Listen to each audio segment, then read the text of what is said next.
Hey guys, tonight we're heading somewhere thick with heat, ghosts, and the kind of courage that doesn't make posters. You're about to drop straight into the humid heart of 1950s Vietnam, just as the echoes of colonial footsteps fade into jungle mist. And fair warning, you probably won't survive this. Not the way you think anyway. So, before you get comfortable, take a moment to like the video and subscribe, but only if you genuinely enjoy what I do here. Go on, I'll wait.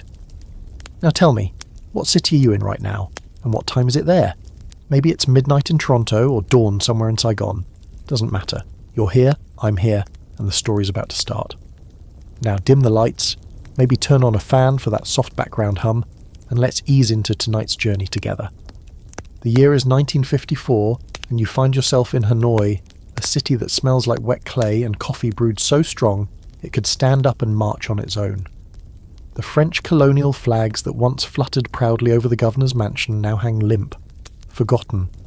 In narrow alleys, the paint peels off once grand facades, and in every tea house, the conversation turns to one word: independence. You sit beside a young student named Din. His white shirt is threadbare, but his voice burns with certainty. He tells you that for 80 years his people have served someone else's flag, first the French, then the Japanese, then back to the French again. Din speaks of liberation the way some speak of religion.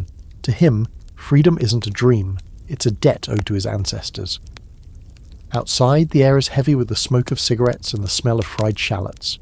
The war with the French, the so-called Indochina War, has dragged on for nearly a decade.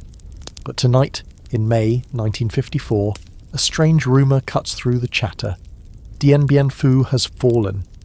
The French garrison, fortified, confident, supposedly invincible, has been surrounded and defeated by the Viet Minh. You don't know it yet, but this victory will reshape the entire world. At the cafe, someone shouts the news again, louder this time. Din jumps to his feet, eyes wide, and suddenly the air feels electric. People rush into the street, waving red flags with gold stars. For the first time in generations, the colonizer is gone, but beneath the cheering, a quieter tension hums. You catch snippets of conversation, some fearful, some hopeful. "What now?" one woman asks. "Who rules us now?" That's the thing about victory, it never comes clean. As dawn creeps over Hanoi, you walk toward the river. The water looks calm, but boats are already leaving, carrying French families and Vietnamese collaborators southward, toward Saigon. One man, grey-haired and defeated, clutches a briefcase so tightly his knuckles turn white. Another in uniform stares at the horizon as if trying to memorize a country he no longer owns. You pass by a wall painted overnight with fresh slogans. The people's triumph, independence for all. Yet even in the celebration, you notice men in green uniforms whispering to each other, carrying lists. The revolution has won, but it has also begun to count. Here's your historical fact. The fall of Dien Bien Phu truly ended French colonial rule in Indochina. It was the first time a colonial army had been decisively defeated by a nationalist movement in the post-war era, shocking not just France but every empire still clinging to its colonies. Now, a quirky fact for the road.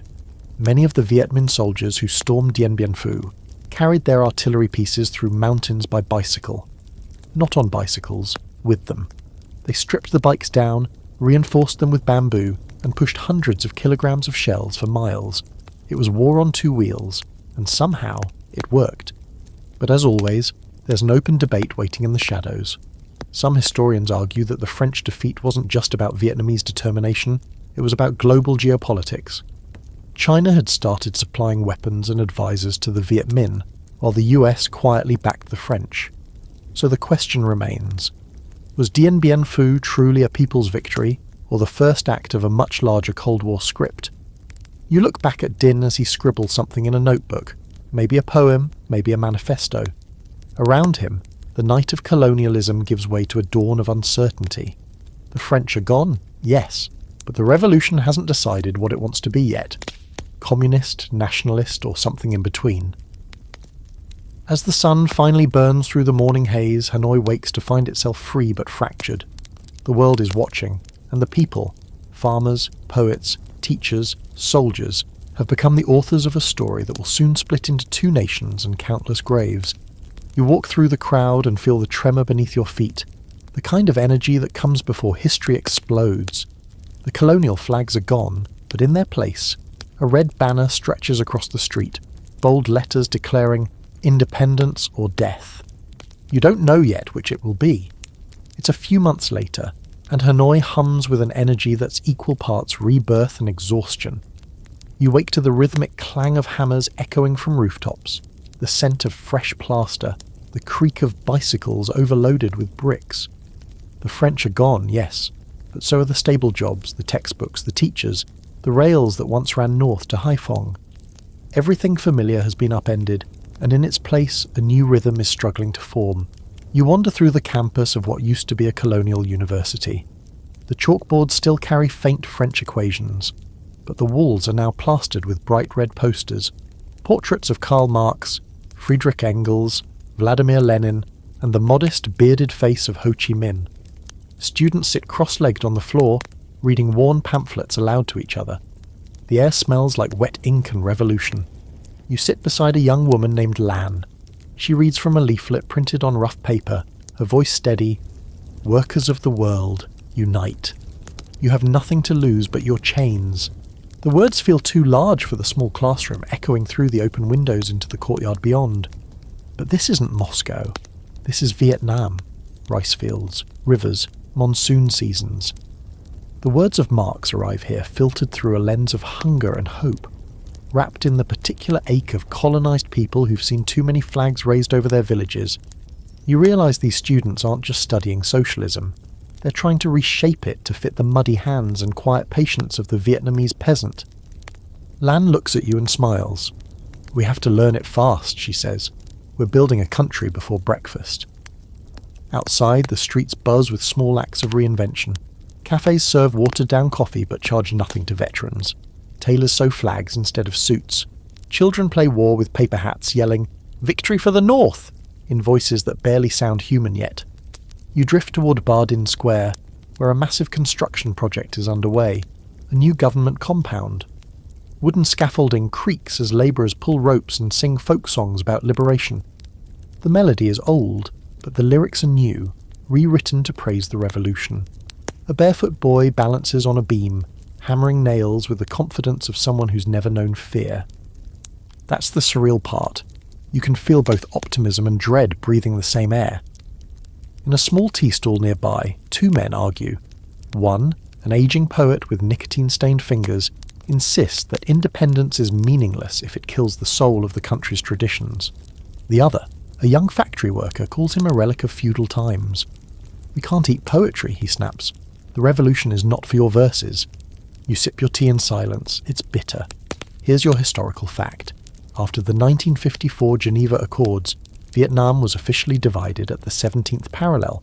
The North became the Democratic Republic of Vietnam, led by Ho Chi Minh, while the South, under Ngo Dinh Diem, was backed by the United States.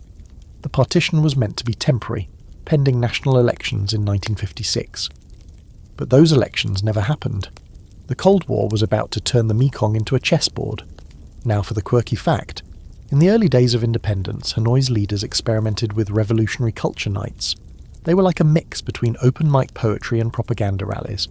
People gathered to read political poems, act out short plays, even dance to songs about collective farming. Picture that. An ideological rave powered by rice wine and hope. But of course, nothing that burns this bright can stay unshadowed. Here comes your open debate. Historians still argue whether the North Vietnamese truly believed in global communism, or whether Marxism-Leninism was simply the most convenient language for nationalism. Some scholars see Ho Chi Minh as a pragmatic nationalist who used communist ideology to unify the struggle. Others say his commitment to socialism was genuine and absolute. You might say it's both. The ideology gave structure to a longing that had existed for centuries. By evening the city quiets. You walk past rows of small houses, their windows glowing gold in the dusk. Radios hum with songs about labour and unity. Somewhere, a voice, clear and slow, recites Ho Chi Minh's words. Nothing is more precious than independence and freedom. The people listen not like citizens hearing a speech, but like children hearing a bedtime story. Lan finds you again at the university gate. "Do you think the South will come back to us?" she asks softly. You hesitate. She looks toward the dark horizon, as if she could already see the smoke that will one day rise from it. "We have the will," she says, "and that's enough." You nod, but a faint unease prickles the air. You've seen revolutions before, and they never stay innocent. The red flags that flutter now with pride will soon stiffen with rules. Still, for this moment, Hanoi breathes in the fragile joy of beginnings. You lie back on a rooftop, the stars faint above the haze, and listen to the city's newborn lullaby, a mix of hammers, slogans, and distant laughter. Somewhere down the street, a group of students sing a line over and over, "Tomorrow will belong to the people." You close your eyes and wonder if they really believe it, or if belief itself is what keeps nations alive.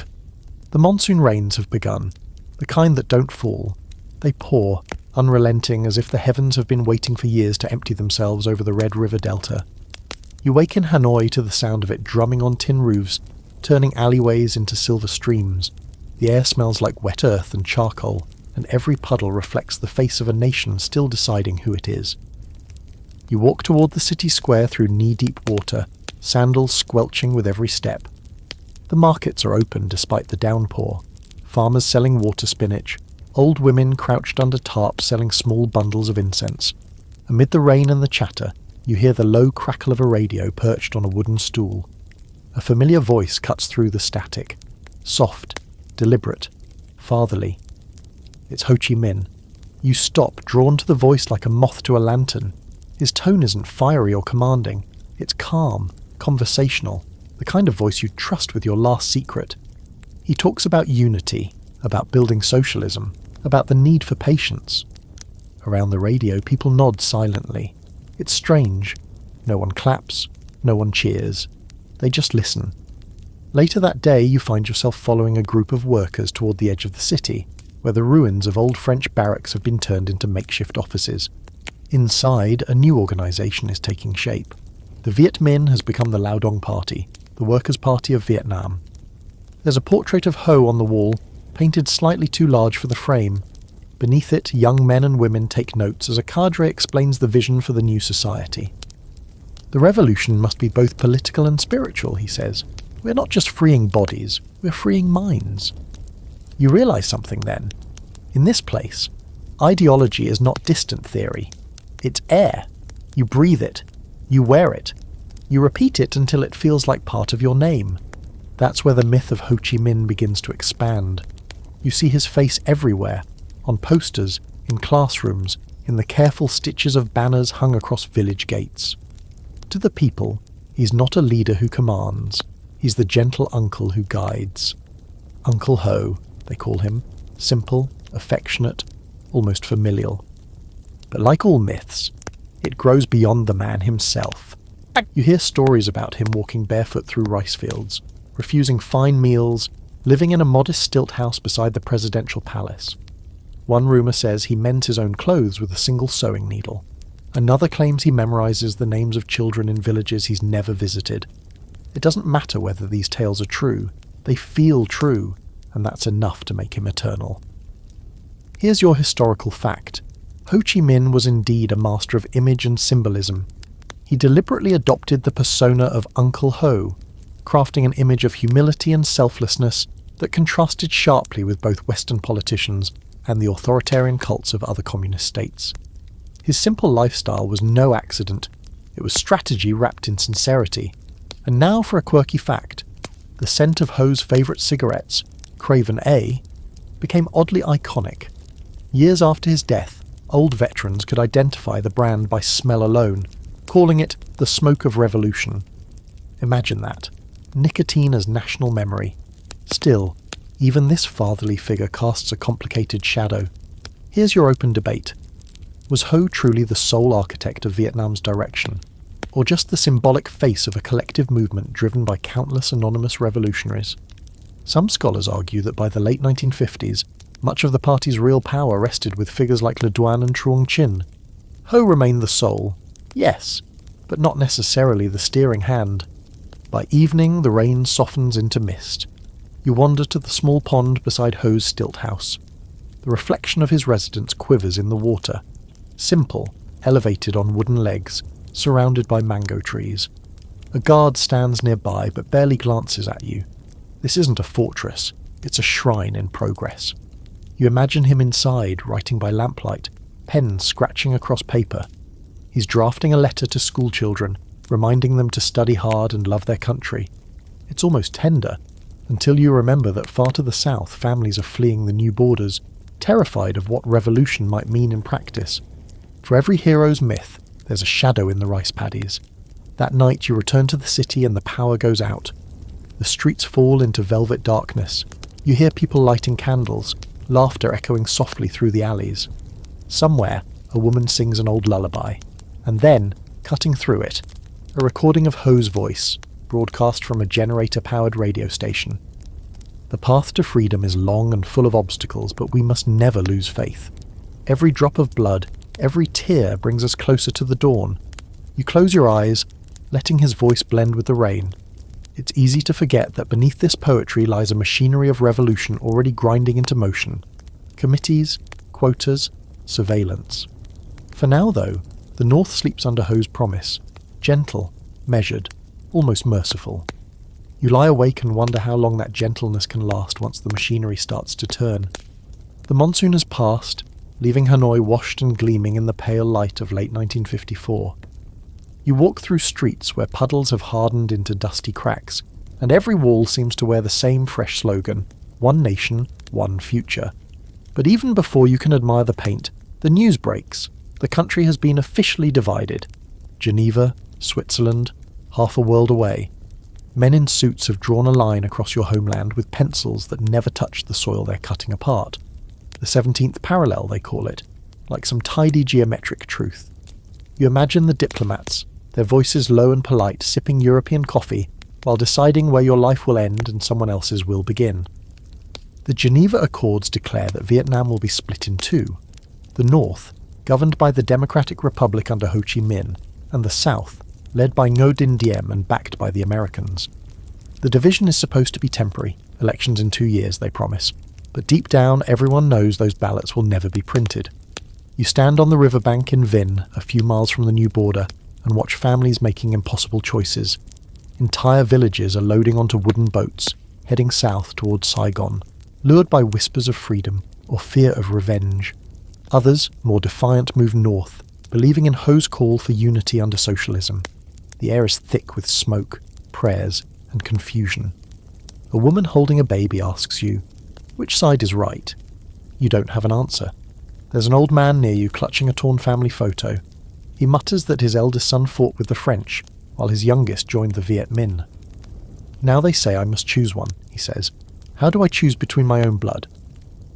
That's the cruel part of this petition. It isn't just land being divided. It's hearts, it's families, it's dinner tables and altars, and all the quiet routines that make a life. Here's your historical fact. Between 1954 and 1955, nearly 1 million people moved south under Operation Passage to Freedom, while about 90,000, including many soldiers and communists, moved north. US Navy ships helped carry the southern migrants, while propaganda on both sides encouraged fear of the other. The division that began as temporary hardened almost instantly into ideology. Now your quirky fact. Along the migration routes, both sides tried to sway the undecided. The South distributed leaflets claiming the Virgin Mary herself had moved south to bless anti-communist territory. Meanwhile, Northern propaganda promised that life under socialism would mean free education, healthcare, and true independence. Both stories found believers. And for the open debate, was the partition inevitable? Some historians claim it was an unavoidable outcome of international politics, the Cold War's domino logic at work. Others argue that Ho Chi Minh could have unified the country peacefully had the elections occurred, since most Vietnamese admired him more than any southern leader. But then again, the Americans were never going to let that happen. You walk along the new border, a river that now means more than geography. On the northern bank, guards have erected bamboo fences and red flags. On the southern side, you see banners printed with English phrases. One reads, "Democracy for Vietnam." Both sides swear they're the true Vietnam. Both are right, and both are wrong. A train rumbles past carrying evacuees. Children wave from the windows, their eyes wide and uncomprehending. You wonder how long it will take before they forget what the other half of the country even looks like. Back in Hanoi, the propaganda machine starts humming harder. Newspapers call the division a wound that will one day heal. Ho's portrait appears in every classroom, his calm gaze promising that the North's mission isn't survival, it's reunification. You sit in a small noodle shop slurping broth under a portrait of Lenin. The shopkeeper tells you his son stayed in the South to become a Catholic priest. He sends letters, the man says softly, but I can't answer them. It's forbidden now. He looks down at his bowl. Maybe one day when the country's whole again. The word whole hangs in the air like incense smoke. You realise that this wound, the invisible line from sea to mountain, isn't just political, it's spiritual. The North's dream of unity will soon become its burden, its justification for every sacrifice. You spend the night in a village near the 17th parallel. People whisper about strange lights seen over the river, about southern patrol boats drifting too close. The tension is like a fever. You can almost hear history drawing its breath before the next scream. In the darkness, a local teacher speaks to his students by lantern light. Remember, he says, we have one country, temporarily divided. One day, we will be whole again. His voice doesn't waver, but his eyes betray exhaustion. You close your notebook, realizing that this division, this bureaucratic fracture, will take 2 decades and millions of lives to undo. And even when it's undone, the scar will remain visible in every heart. You turn north again as dawn rises, and behind you, the river gleams like a blade under the sun. Morning breaks over the Red River Delta in shades of honey and rust. The war with France is over, the border with the South is drawn, and now the real experiment begins, the making of a socialist North. You wake to the sound of roosters and distant loudspeakers, the first of many that will one day define life in every Vietnamese village. From them pours a steady voice, calm but firm. Comrades, today's work assignment begins with gratitude for our collective labour. You step into the countryside, the soil still slick from the last rain. Everywhere you see motion, men with hoes, women in conical hats balancing baskets of seedlings, children collecting buffalo dung for fertilizer. The smell is thick and earthy, the kind that sticks to your clothes for days. The North's leaders have declared a sweeping reform, land redistribution. To the farmers, it sounds like justice, centuries of feudal ownership finally overturned. You stand among them as local cadres arrive with ledgers and red armbands, setting up folding tables in front of the communal house. Today, one says, the land belongs to those who till it. At first, the crowd cheers. Old men bow, women cry, and someone releases a rooster in celebration. But as the lists come out, names of landlords, reactionaries, and enemies of the people, the cheers turn cautious. Neighbours glance at one another. Suspicion creeps in like fog through the rice paddies. A tribunal begins. You watch a young woman stand accused of hoarding land. Her family once owned 3 plots. Now she's called an exploiter. A boy, barely 16, reads the charges from a piece of paper trembling in his hands. When he looks up, you can see he's trying not to cry.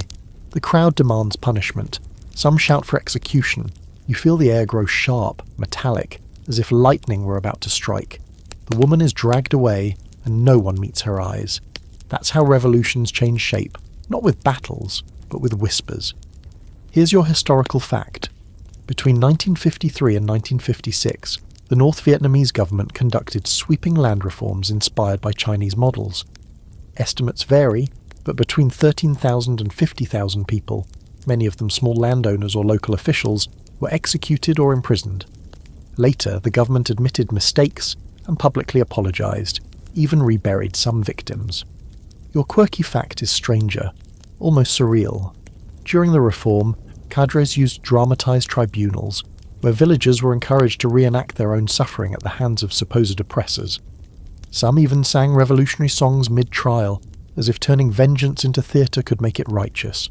And your open debate. Was land reform necessary for Vietnam's survival, or was it ideological excess imported from Mao's China? Historians still argue. Supporters say it destroyed feudal structures and empowered peasants. Critics insist it tore apart village unity and stained the revolution's moral core. You leave the village with a bitter taste in your mouth, rice, wine, and ash. But as you travel further north, you meet others who see only hope. In another commune, a farmer named Phuong invites you to his new plot, a piece of land he once ploughed for someone else. He's smiling so hard his eyes disappear into wrinkles. Now this is mine, he says, pounding the soil with his calloused hand. Uncle Ho gave it back to me. He doesn't mention the old landlord who vanished last week. Maybe he doesn't know. Maybe he doesn't want to. At dusk, the fields glow gold and loudspeakers play a soft melody, part folk tune, part march. A woman's voice sings, "The people are one body, the land is our breath." You can't help but feel moved, even knowing what the song conceals. You sit with Puong's family that night under a mosquito net patched with newspaper. His wife serves boiled corn and green tea, and the children ask you if America is real. "We hear they have machines that fly higher than birds," one whispers. You nod. They giggle, half scared, half intrigued. Later, as you step outside, you see the stars reflected in the flooded paddies. The north is poor, bruised and blood-stained, but undeniably alive. You can sense something pulsing beneath the mud and silence, a kind of national heartbeat that no ideology can fully claim. In Hanoi, Ho Chi Minh hears reports of the reform's excesses. Witnesses say he wept, quietly asking, "How could we have done this to our own people?" Whether those tears were personal or political theatre, no one can say. But afterward, the executions slowed. Public corrections began. It's the first time the revolution admits, even faintly, that it can err. You lie down that night in a communal hut, surrounded by the soft hum of mosquitoes and the faint static of a nearby radio. A new broadcast crackles through. Mistakes have been made. The party listens to the people. The voice sounds almost human, almost penitent. But the damage is done. The soil may have been redistributed, but trust has been divided too, and that fracture will echo for years. You close your eyes, hearing the rustle of bamboo leaves in the wind. In that moment, you understand the North's paradox. It's a place where justice and cruelty sprout from the same seed. The revolution feeds on both, and neither can exist without the other. You wake to the sound of metal, not the clashing of weapons. Those days, for now, are past, but the steady, rhythmic beat of hammers.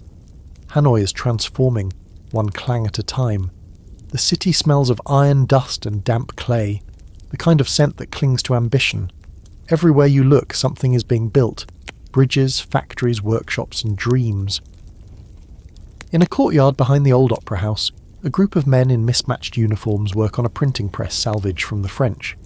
Its rollers are worn, the ink thick as tar, but they handle it like an altar. Each paper that rolls out carries the same phrase: work is glory, labour is freedom. You walk through the narrow streets, past barefoot bricklayers and women hauling sand in baskets slung from bamboo poles. The city hums with organised chaos, half construction site, half schoolhouse. The revolution's next mission isn't just to change who owns the land, it's to change how people think about work. At the gates of a new textile factory, loudspeakers blast songs with melodies stolen from folk tunes but rewritten for a new age. The lyrics celebrate collective achievement, the joy of production, the beauty of shared sweat. The workers join in with ragged enthusiasm, their laughter mixing with the steady whir of machines that sometimes break down mid-song. A foreman named Bao waves you over. His hands are black with grease, his eyes proud. "We used to make uniforms for the French," he says. "Now we make them for our own soldiers." The thread feels the same, but the purpose? That's different. He smiles, teeth bright against the grime. You follow him inside. The air is hot and thick with lint. Rows of women bend over sewing machines, their feet pumping pedals in rhythm. Every now and then, one looks up and flashes a grin. Their wages are small, but pride. That's the new currency here. Here's your historical fact. By the late 1950s, North Vietnam had launched its first 5-year plan, modelled closely on the Soviet and Chinese examples. It aimed to industrialise the country, raise literacy, and collectivise agriculture. Despite scarce resources and bomb-scarred infrastructure, the North built more than 100 small factories between 1955 and 1960. The results were mixed, progress laced with shortages, but the drive was unmistakable. Your quirky fact: some of those early factories ran on pedal power, literally. When the generators failed, workers took turns pedaling modified bicycles to keep machines running. They called it revolutionary endurance. You can still find photos. Rows of men in undershirts grinning as they ride nowhere but keep the lights on. And for the open debate, Did the North's industrialization genuinely empower the working class, or did it simply replace one form of control with another? Some economists argue that the collective system offered stability and dignity. Others insist it buried individuality under quotas and slogans. Both might be right. The truth, as always, lives in the small details. A worker's lunch shared, a stolen nap beside a lathe, a quiet joke whispered about the party's latest directive. As you move deeper into the countryside, you see the same story unfolding on a smaller scale. Cooperatives spring up like mushrooms after rain. Families once defined by bloodlines now call each other comrade. In one hamlet you sit beside a teacher named Mai, who now doubles as the cooperative's accountant. She explains the new system with a chalkboard propped on a rice sack. Each family works together, she says, drawing circles in the dust. We share the harvest, we share the tools, we share the joy. And the blame? You ask softly. She pauses, then smiles without answering. By nightfall, the village gathers under oil lamps for a cultural evening. There's rice wine, folk music, and poetry about tractors and dawn. A young man recites lines that make everyone laugh. We used to count coins, now we count comrades. The laughter fades into song, slow, mournful, beautiful. It's not quite revolutionary, not quite traditional. It's something in between, a melody trying to reconcile two worlds. Later you sit by a pond with Mai, watching fireflies drift like sparks from an invisible forge. She tells you that her brother fled south after the partition. He writes me sometimes, she whispers. He says Saigon glitters at night. I tell him we don't need glitter, just light enough to see where we're going. You ask if she believes it. She stares into the water. Most days. Back in Hanoi, the government releases new slogans every week. One reads, "To work is to live for the nation." Another, "The hammer is our flag." You can feel a subtle tightening in the air. Every achievement has a shadow. If you fail to meet your quota, you're not lazy. You're betraying the revolution. Still, the optimism remains infectious. Children march to school singing songs about steel and unity. Posters show smiling farmers shaking hands with factory workers under a rising sun. The country might be poor, rationed and bruised, but it is building, and for a people long denied the right to build anything of their own, that matters. You fall asleep to the sound of hammers echoing across the city, steady, insistent, almost like a heartbeat. Somewhere beyond the horizon, you know, those same hammers are shaping more than metal. They're forging an identity, and for now, that's enough to believe in. You wake before dawn to a sound that isn't the usual hum of construction or morning roosters. It's the faint rustle of paper being passed hand to hand. You step outside into the narrow lane behind your lodging, where a few men and women crouch beneath the flickering glow of a kerosene lamp. They look like farmers, but they speak in code, slipping small envelopes into one another's hands. At first glance you think it's black market trading, cigarettes maybe, or ration coupons, but the words you catch between whispers tell you otherwise. Cell 5 in Tan Hoa, one says, message from the south. You're witnessing the early heartbeat of the reunification underground. These are the first whispers of resistance from the south, reports from hidden cadres, old Viet Minh veterans who refused to lay down their weapons after 1954. They call themselves the Southern Brothers, and to the people in Hanoi they are ghosts of a war that hasn't ended. A man named Quong beckons you closer. His face is lean, his eyes restless. We are patient, he says. The South will come back. Saigon is a wound, not a country. He taps the envelope with his thumb. They still fight in the shadows. We just keep the fire alive. As the sun rises, you join Quong on a bicycle journey to a small safe house outside the city. The path winds through banana groves and mist-thick paddies. He pedals without speaking, the only sound the rattle of loose spokes. Inside the house, a thatched hut camouflaged under a grove of bamboo, you find a map of Vietnam pinned to the wall. Red lines thread southward from Hanoi, branching into the Central Highlands and Mekong Delta. The lines aren't roads yet, but they soon will be. Someone has labelled them Duong Trong Son, the trail of the Trong Son Mountains. You trace it with your finger, realising this is the earliest sketch of what the world will later call the Ho Chi Minh Trail. It's not much yet, just an idea, a whisper of connection, but it's enough to make your pulse quicken. Here's your historical fact. By 1959, the North Vietnamese government had officially established Group 559, tasked with creating a supply route through Laos and Cambodia to support insurgents in the south. This was the seed of the Ho Chi Minh Trail, an intricate network of jungle paths, bridges and hidden depots that would later carry everything from rice to rockets. Now for your quirky fact. To disguise the sound of truck engines in the jungle, drivers sometimes fitted their exhaust pipes with bamboo mufflers. Others timed their movements with monsoon storms so that thunder would drown the noise. Guerrilla warfare meets weather symphony. And your open debate. Did Hanoi plan for renewed conflict all along, or was it drawn back into war by the growing chaos in the south? Some historians claim the North intended immediate reunification through armed struggle. Others argue Ho preferred patience, hoping the South's government would collapse under its own corruption before bloodshed resumed. The truth, like most revolutions, likely lies somewhere between strategy and inevitability. Back in Hanoi, the talk of the Southern resistance grows bolder. You hear the name Viet Cong for the first time, whispered in corners but said with a kind of reverence. It means Vietnamese communists, but to the North it's not an insult, it's a promise. You spend an evening in a dimly lit radio room where operators tune crackling frequencies to catch faint transmissions from the south. The voices come through broken and warped, but they tell of attacks on Saigon police stations, of rice stores seized for redistribution, of new recruits joining the resistance every day.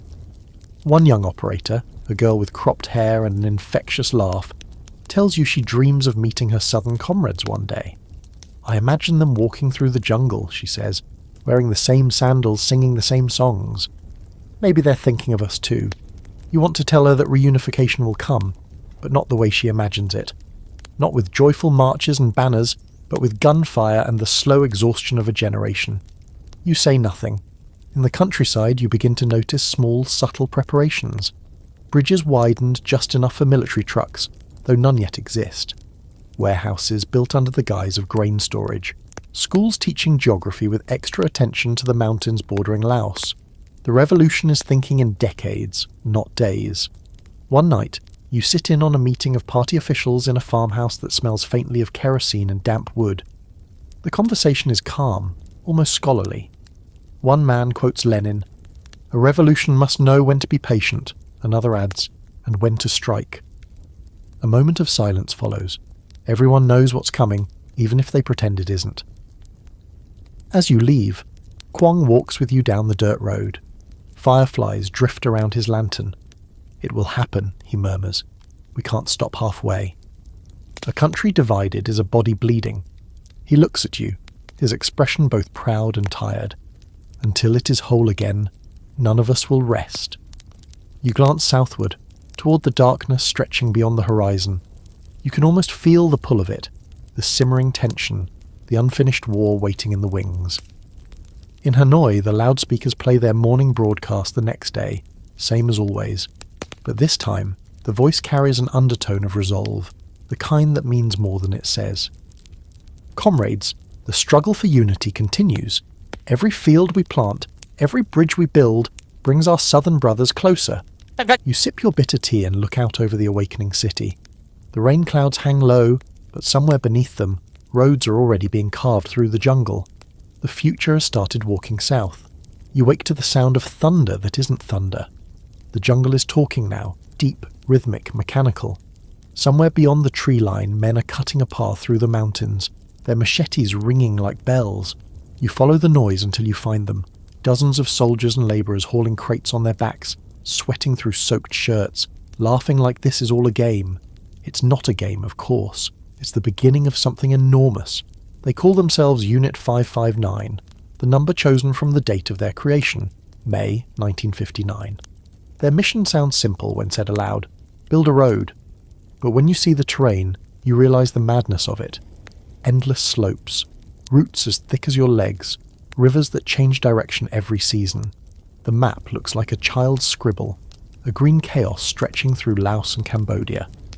Yet the soldiers keep digging step by step, kilometre by kilometre, into history. You stand beside a young engineer named Tho. He gestures to the crude wooden bridge taking shape across a ravine. "This," he says, "is how you reunify a country, plank by plank." His tone is calm, almost meditative, though his bare feet are caked in red mud. The jungle breathes around you, wet, alive, and ancient. Cicadas buzz so loudly they drown your thoughts. You smell rain mixed with diesel, bamboo sap, and the faint sweetness of crushed mango leaves. Every sense is filled with motion. By night, the camp comes alive in flickering lamplight. Soldiers repair sandals from old tires, boil rice in battered pots, and listen to a small battery radio crackling with songs from Hanoi. The favourite tune of the moment is Truong Son Jong Truong Son Tai, the Eastern Truong Son, the Western Truong Son, a love song disguised as logistics. Here's your historical fact. Between 1959 and 1975, the Ho Chi Minh Trail expanded into a network more than 16,000 kilometres long, with multiple parallel routes, underground fuel pipelines, and even field hospitals. Despite constant US bombing, it carried an estimated 1 million soldiers south and hundreds of thousands of tons of supplies. The trail wasn't one road, it was a breathing organism. Now, the quirky fact. Among the thousands of men and women who worked the trail were teams of bicycle porters nicknamed Xitho Heroes. They loaded bicycles with 300 to 400 kilograms of ammunition, tied ropes to the handlebars, and walked beside them for months. The most famous porter, Vo Bam, supposedly balanced so much weight that the tyres had to be stuffed with banana leaves instead of air. He called it pedaling revolution. And your open debate, did the trail's success come from superior planning, or from the Americans' misunderstanding of Vietnamese resilience? Some historians say the North's logistical genius outmatched US technology. Others claim the Americans simply underestimated how a nation could turn geography itself into a weapon. Maybe both are true. Strategy fueled by necessity, endurance born from being ignored. As the night deepens, you share a bowl of diluted rice wine with Tho. He tells you that every kilometre of trail has a nickname: the Mother's Bend, the Rainy Hill, the Widow's Stream. He laughs softly. We give names so the jungle knows we respect it. Then, more quietly, and so our ghosts can find us later. You listen to stories drifting through the camp. One soldier swears he's seen tigers pacing silently near the path, but says they never attack the workers. They know we're part of the forest now. Another insists that bombs have personalities, that some hunt the same spot night after night like angry spirits. Superstition has become strategy. If believing keeps you alive, you believe. Rain starts again, sudden and heavy. Everyone rushes to cover the food and the maps. You crouch under a tarp with Tho, and for a moment you can't tell where sweat ends and rain begins. He grins through the downpour. You see, even the sky works for us. It hides us from their planes. When dawn comes, the camp smells of wet smoke and boiled cassava. Trucks rumble to life, coughing black fumes. They move slowly, cautious of the soft ground, their wheels wrapped in chains for traction. The drivers wear green scarves soaked in mosquito repellent made from crushed herbs. It doesn't work very well, but it smells like home. You follow a convoy up a narrow incline where the trees arch overhead like cathedral columns. Below you, mist rolls over the valley in waves. For a brief second, you could almost believe this place is sacred, a hidden artery pulsing beneath the war to come. Then the first American reconnaissance plane passes overhead, just a silver speck against the sun. Everyone freezes. A few soldiers melt into the trees. No one speaks until the engine hum fades. Tho spits into the mud. They'll come back, he says simply. They always do. You help the workers hide the road under layers of palm leaves and fake vegetation. From above, it will look like untouched forest. From below, it's the lifeline of a nation pretending to be invisible. That night, you lie in a hammock strung between two trees, half asleep, half listening to the jungle's constant heartbeat. You can hear the hammering still, soft but steady, the sound of a road being born. Somewhere far to the south, others are waiting, not knowing that a path is already growing toward them like a vine through the dark.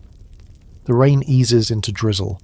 Fireflies blink near the treetops, and as you drift off, you realize you're lying on the backbone of the revolution, a road made of sweat, soil, and stubborn hope. Back in Hanoi, the thunder of hammers has softened to the murmur of radio static. The city breathes through its loudspeakers, those tall grey megaphones mounted on every street corner like patient sentinels. This morning, the voice that pours out carries a tremor of gravity. Comrades, reports confirm that American troops have landed in the south. The words hang in the air like smoke. You see people pause mid-step, cyclists braking, vendors setting down baskets of bananas, children stopping their games. It's 1965. The Americans have arrived. You walk along the lake, the water rippling under the weight of the news. The breeze carries snippets of conversation, disbelief, fear, pride. "So they come again," an old man mutters. "First the French, now the Americans." The uniforms change, but the story doesn't. You find yourself drawn toward a crowded courtyard behind a government office. Dozens of people have gathered around a wooden table where a soldier pins new leaflets under stones. The ink is still wet. "Defend the North, support the South, resist US aggression." Volunteers are signing up already. Students, labourers, nurses.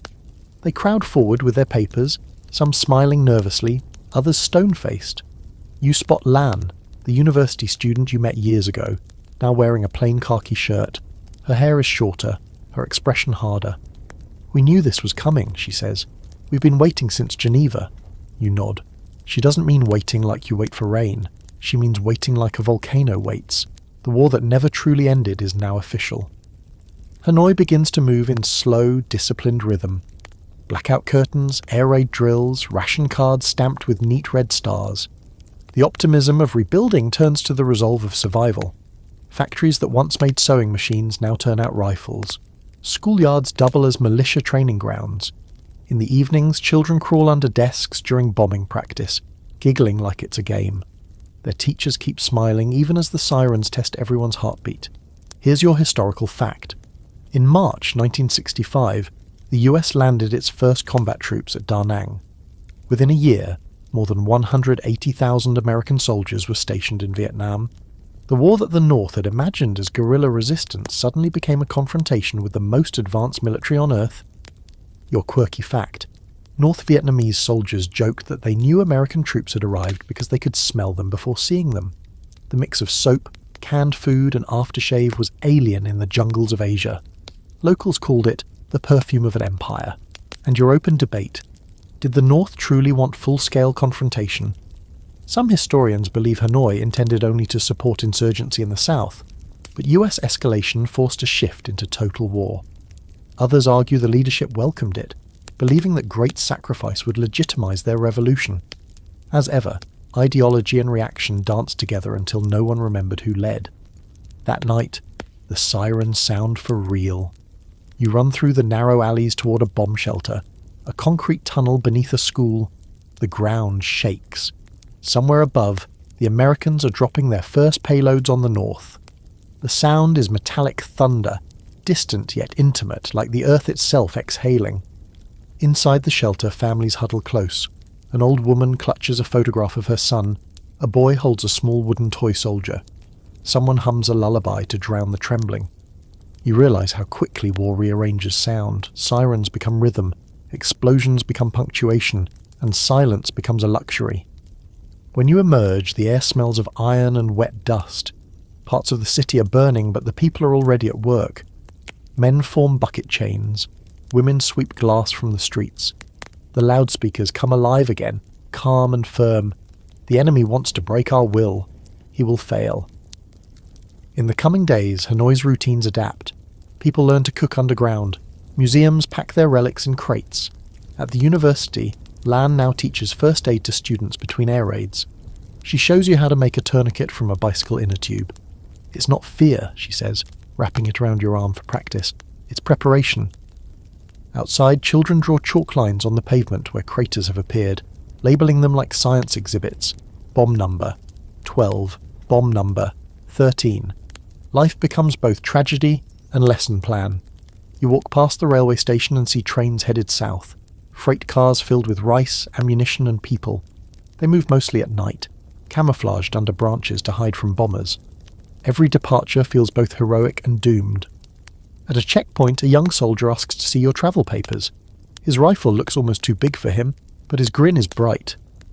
"Uncle Ho says every bomb we survive is a victory," he says cheerfully. "We're running out of space for victories."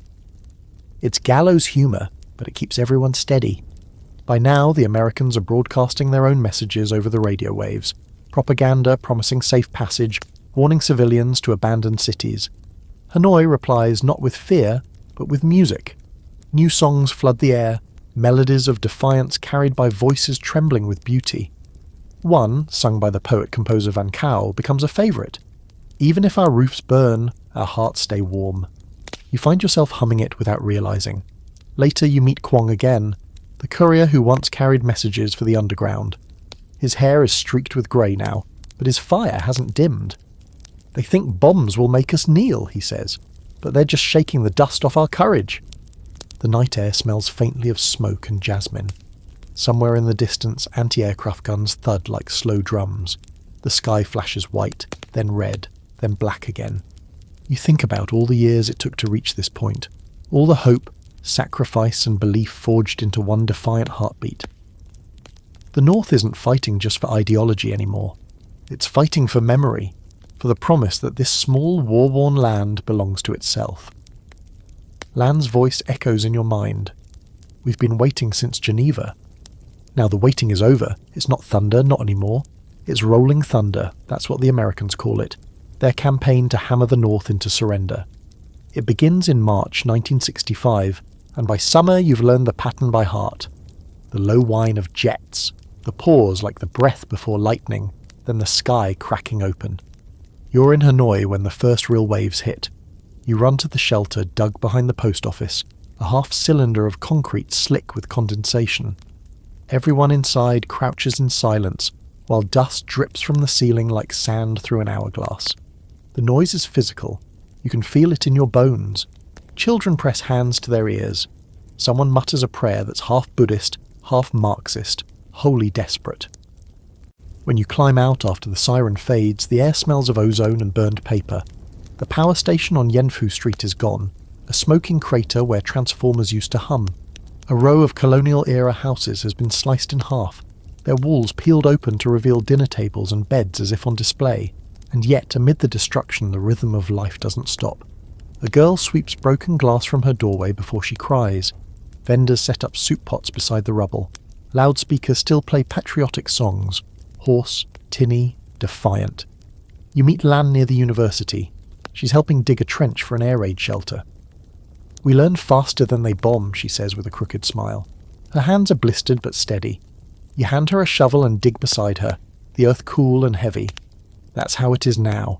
Dig, survive, rebuild, repeat. Here's your historical fact. Operation Rolling Thunder lasted from 1965 to 1968. The US dropped more than 864,000 tons of bombs on North Vietnam, more than they dropped on all of the Pacific in World War II. The campaign's goal was to break morale and cripple logistics. It achieved neither. Your quirky fact. Because the power grid kept failing, some families rigged bicycle generators to keep radios alive.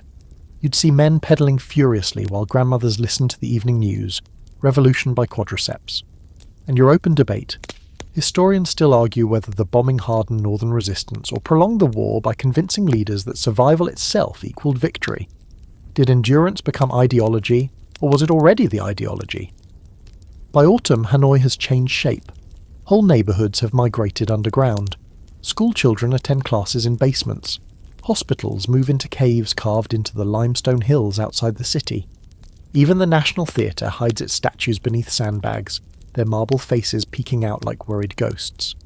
You travel south toward Than Hoa to witness what's left of a bridge everyone keeps talking about, the Ham Rong, or Dragon's Jaw. The Americans have hit it more than 20 times, but every time the North rebuilds. When you arrive, workers are already laying new planks across the twisted steel. A mechanic laughs as sparks fly. They bomb, we build, they bomb, we build, he says. Maybe they just like our craftsmanship. Standing there, you realise the bridge isn't just a structure, it's a ritual, proof that the country can't be erased by repetition. At night you sleep in a cave beside railway workers. Bats flutter overhead. One man, old enough to have fought the French, hums a folk tune about rain and harvest. They think we fear the bombs, he says. We fear a year without planting more. The next morning you follow the repaired track as a train loaded with supplies lurches southward. Its cars are camouflaged with bamboo mats. As it disappears into the mist, you feel something fierce twist in your chest. Not pride exactly, but recognition.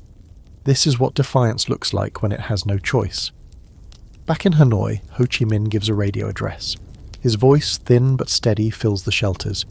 We desire peace, but we will not kneel. Each village, each person is a fortress. People nod in the dark, their faces lit by candlelight. You realise the city has turned its fear into a kind of daily worship.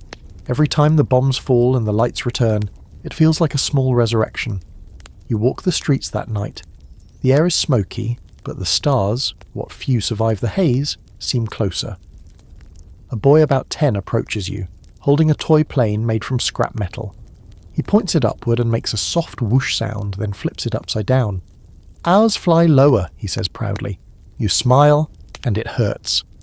In the following weeks, the bombings intensify. Bridges, roads, even dikes. Nothing is sacred. But neither are the people fragile. You see couples marry between raids. Students rehearse plays in shelters. Painters sketch craters as if they're landscapes. Land tells you, we can't stop living. That's how we fight. One evening, you help her carry a wounded man to a field hospital hidden in an old temple. Doctors work by flashlight.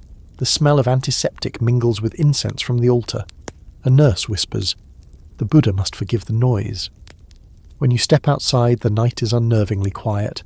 No engines, no explosions, just the chorus of frogs and the slow drip of rain from roof tiles. You realise silence feels heavier now than the bombs ever did. The next morning, the city wakes, sweeps and keeps going. The headline in the paper reads, "Another victory of endurance." You don't know how long endurance can be stretched before it snaps. But for now, Hanoi keeps its rhythm, slow, stubborn, steady as breathing. And above it all, the sky growls again. The sound of the bombs has become part of the day, a punctuation mark between breaths. But this morning is different. The sirens wail, yes, and the jets pass overhead. But there's a silence that follows, a deep, personal kind of quiet. You're standing in the ruins of a post office when a girl in a blue uniform finds something in the rubble. It's a letter, miraculously intact. Its paper browned by smoke, but the ink still legible. She hands it to you. The envelope bears no address now, just a name, Min.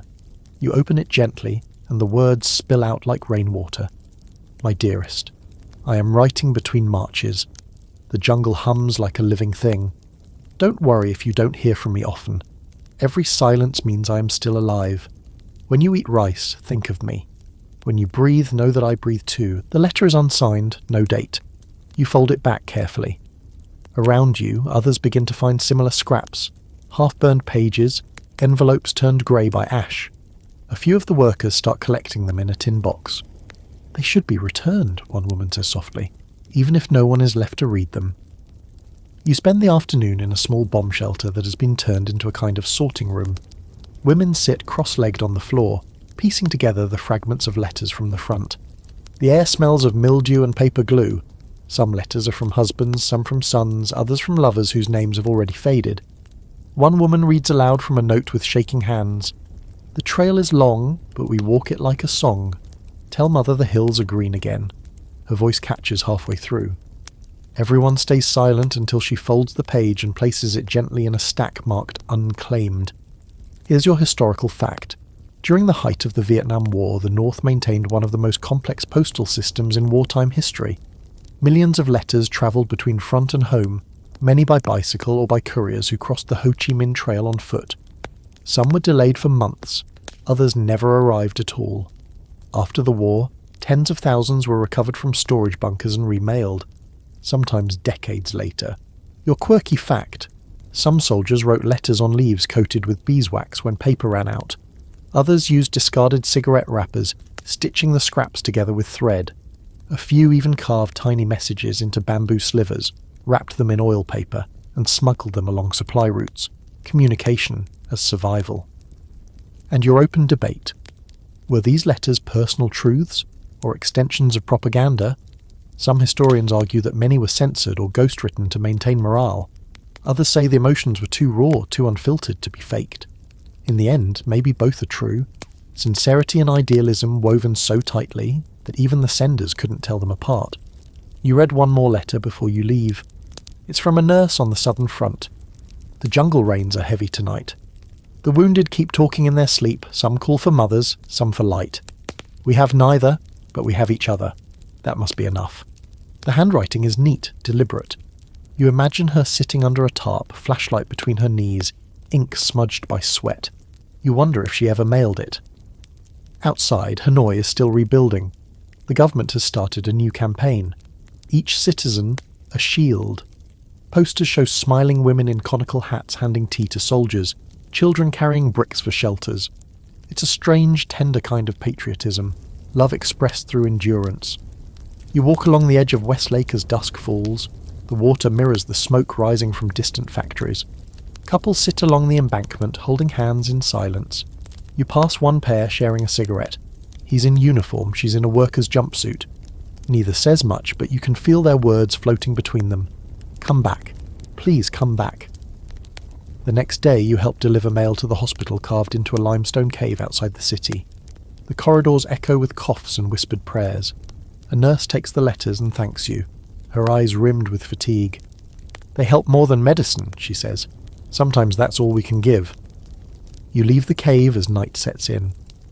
The path back to the village glows faintly under moonlight, and fireflies drift over puddles left by last week's rain. You think about the thousands of letters you saw today, each one a thread, binding together a country slowly unravelling. At the edge of the forest, you hear a young man singing softly to himself. The tune is unfamiliar, but the words you catch make your chest tighten. If my words can't reach you, let the wind carry them home. He sings as if to someone who may never hear him. Maybe that's what war does. It turns love into echo. You stop and look up. The sky's clear for once, full of stars. Somewhere out there, above the invisible border, bombs are still falling. But here, for this moment, there's only the rustle of leaves and the memory of ink on paper. You realise that these letters, these fragile little testaments, are the war's true monuments. Not the guns, not the flags, but the handwriting that refused to disappear. You close your eyes and imagine the nurse's voice again, steady in the rain. That must be enough. Morning drips slowly through a grey Hanoi sky. Smoke from the factories along the river blends with low clouds, and the whole city seems to exhale in unison. Weariness with a side of resolve. You wake to the faint hiss of loudspeakers again, this time carrying a new slogan. Build the iron will. It's more than words. It's a campaign, a national mantra. Posters bloom overnight. Images of workers with bare arms like steel cables, women swinging hammers beside smiling soldiers. The revolution, you realise, has stopped talking about freedom. It's talking about endurance now. You spend the morning following a column of workers heading to repair bomb-damaged rail lines. They march like soldiers, singing about victory through labour. One man, his face streaked with coal dust, jokes that he's fighting a war with shovels instead of rifles. Another nods solemnly. The shovel digs our independence. It's strange, this new form of combat, the kind fought with calluses instead of bullets. You stop by a railway yard where an older man named Tam, a poet before the war, is now in charge of maintenance crews. His office is a half-collapsed freight car with a chalkboard nailed to the wall. On it, he's written a quote from Ho Chi Minh. To win a long war, one must have a long breath. Tam lights a cigarette and hands you one. The young ones believe the war is about guns, he says. It's really about lungs. Whoever stops breathing first loses. That's the tone of the North now, grim humour wrapped around quiet pride. Here's your historical fact. In 1967, the North Vietnamese government formally launched the Three Readinesses movement. Ready to fight, ready to produce, ready to sacrifice. It mobilised nearly every citizen for the war effort. Villages built their own anti-aircraft emplacements.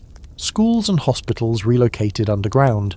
Even artists were assigned to mobile propaganda troops to keep morale alive. Your quirky fact, one of the most famous of these troops, the Central Song and Dance Ensemble, toured bombed-out villages carrying a piano stripped of its legs. 4 men hauled it from truck to truck, playing under camouflage nets while craters still smoked nearby. Their theme song was called Even Bombs Can't Stop Our Melodies.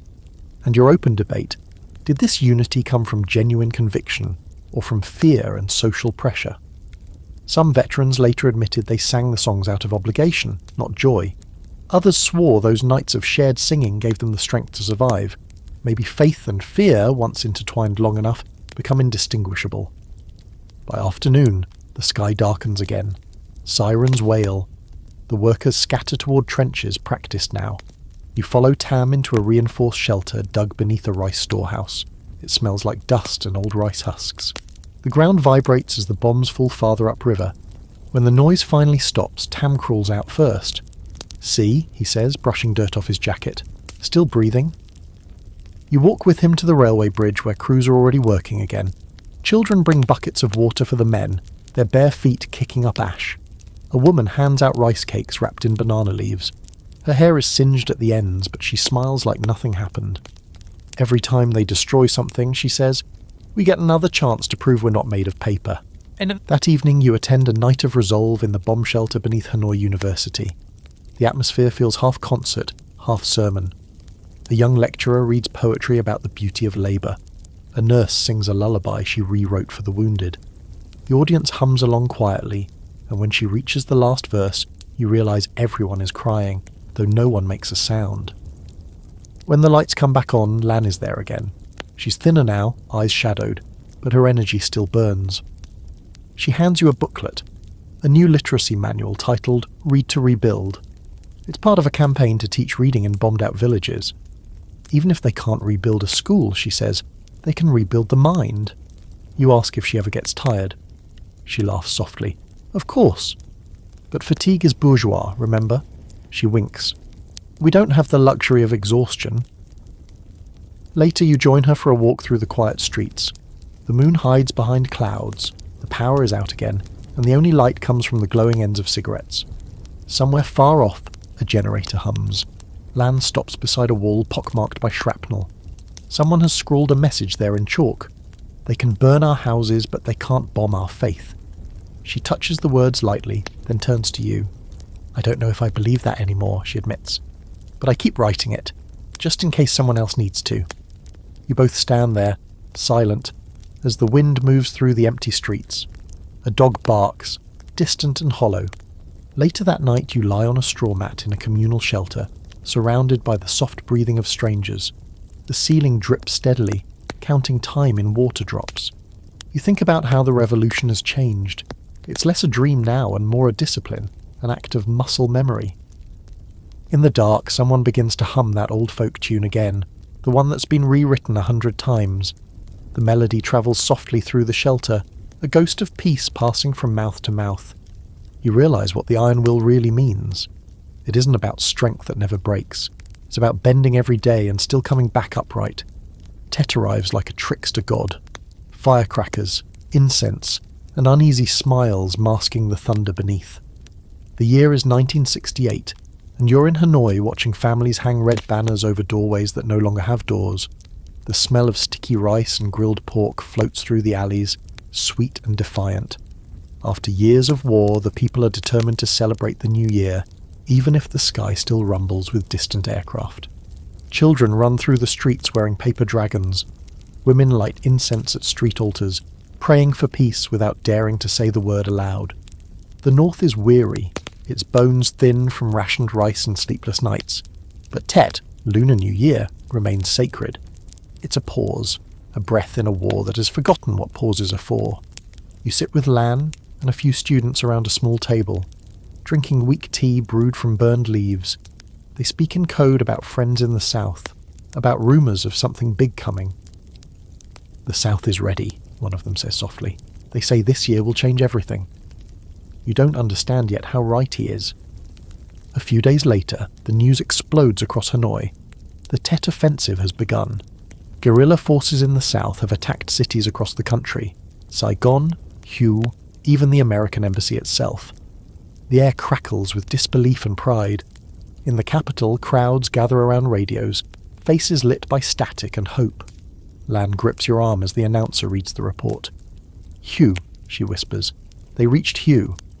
Her eyes shine, not with joy, exactly, but with vindication. In the north, propaganda posters go up overnight. The South rises, they declare. Loudspeakers blare triumphant songs. You can feel the electric pulse of history shifting beneath your feet.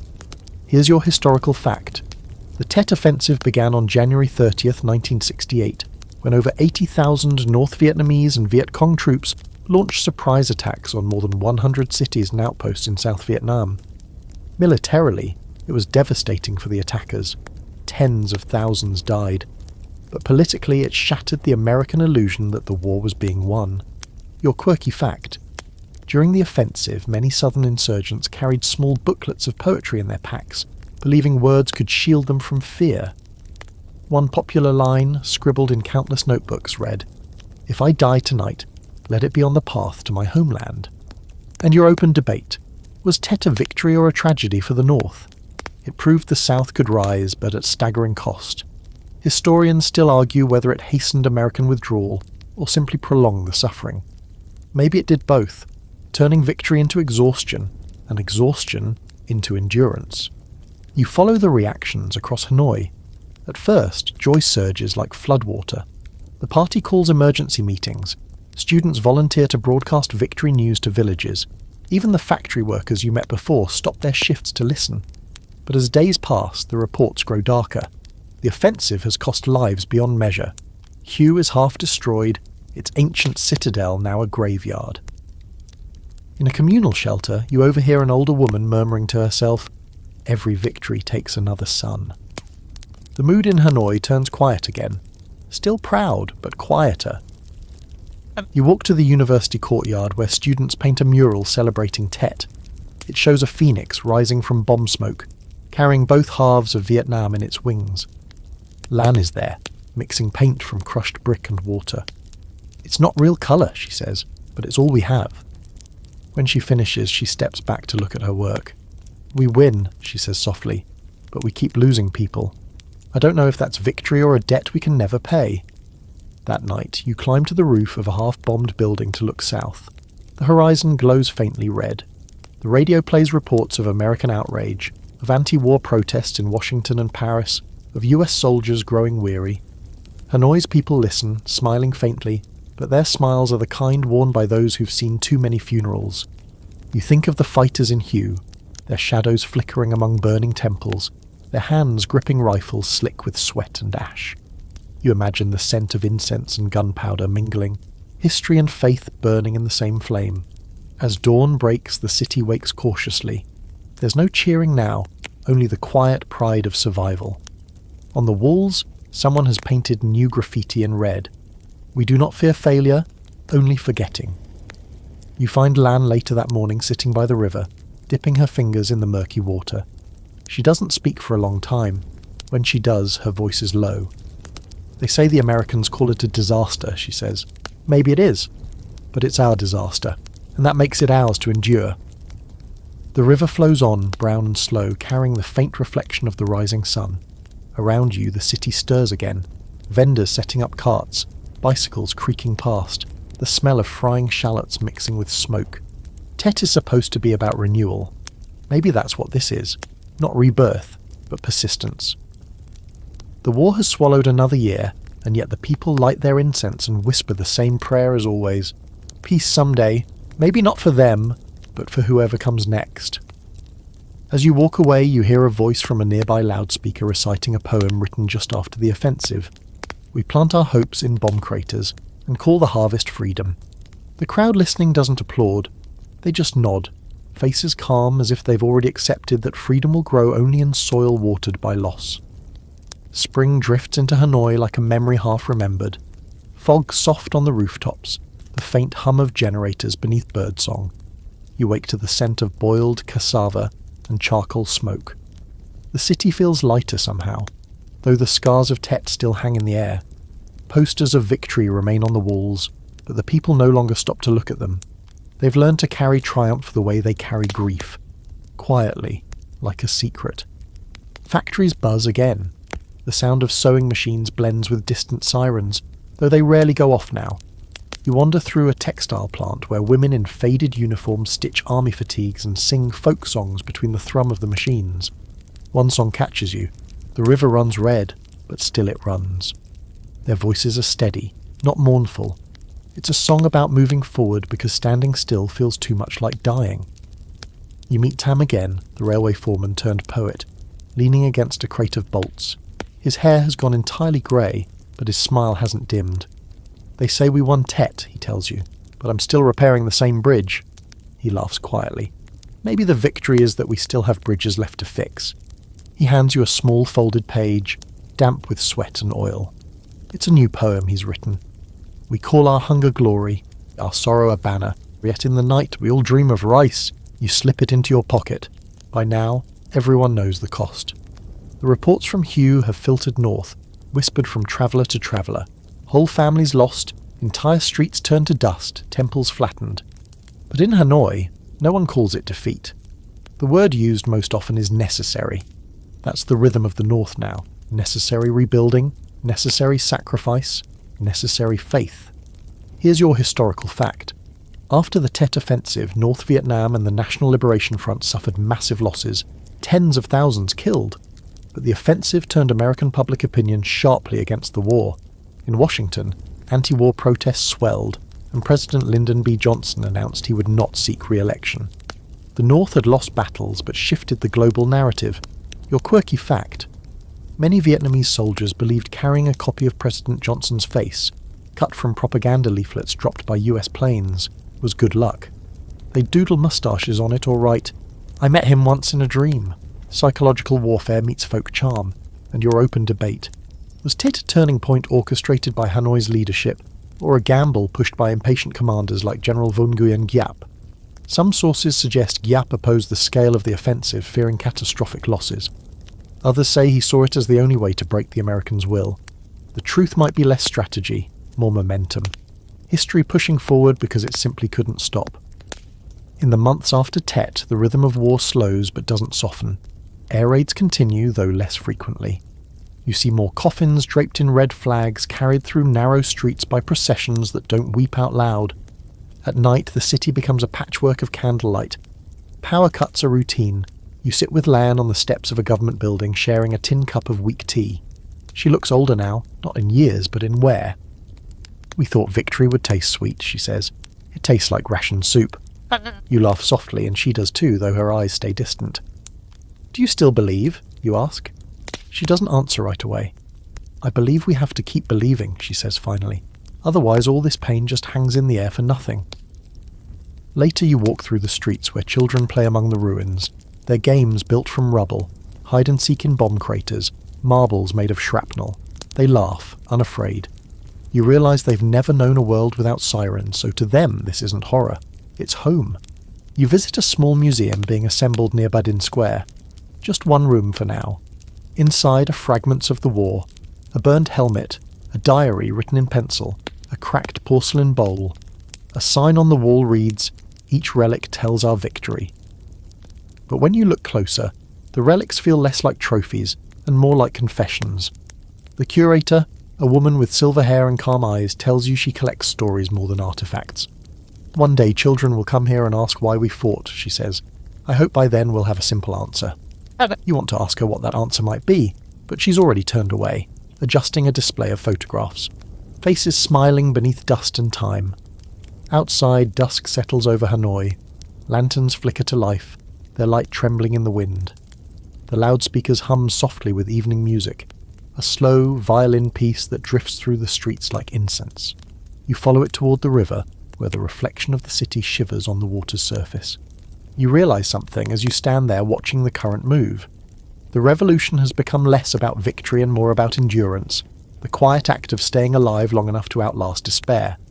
You remember Tam's words, "Whoever stops breathing first loses." The North is still breathing. That's the miracle, and maybe the tragedy too. Somewhere above, another plane hums faintly. No one flinches anymore. The sky can roar all it wants. The people of Hanoi have learned to whisper louder. The ground opens up beneath you, not with bombs this time, but with stories. You're in Quang Binh province, halfway between Hanoi and the 17th parallel, following a rumour about a village that doesn't exist on any map. The locals call it the village below.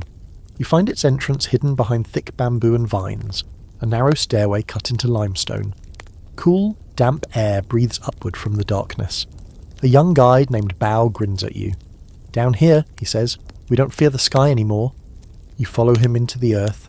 The tunnel walls are smooth, packed clay reinforced with bamboo ribs. The deeper you go, the quieter the world becomes. No birds, no engines, only the soft shuffle of footsteps and the drip of water from the ceiling. Lanterns hang from hooks, their light trembling like trapped stars. After a few minutes, the tunnel widens into a chamber big enough to hold 50 people. It smells of smoke and soil and damp clothes. This is the heart of the underground village. Part shelter, part commune, part memory. You see everything that makes a town, rearranged for survival. An infirmary in one alcove, a classroom in another, even a tiny library where a woman copies poems by hand. The children chase each other in circles, their laughter echoing strangely against the earth. You crouch beside Bao as he checks a wooden hatch covering a smaller tunnel. These led south, he explains. We send messages, sometimes medicine, sometimes hope. You ask how long the villagers have lived like this. Since the Americans came, he says simply, the ground is safer than the air. Here's your historical fact. Across North Vietnam during the late 1960s, thousands of civilians lived underground for years to escape US bombing campaigns. The most famous network in Vinh Linh district included schools, hospitals, grain stores and entire villages, connected by tunnels stretching hundreds of kilometres. Life continued below the surface even as the land above turned to dust. Your quirky fact. Because of the constant dampness, villagers used pig fat mixed with crushed garlic to coat the tunnel walls and keep termites from eating the support beams. They joked that the tunnels smelled like a kitchen, which in a way made them feel more human. And your open debate. Did these subterranean villages represent resilience or resignation? Some scholars view them as proof of the North's ingenuity and collective will.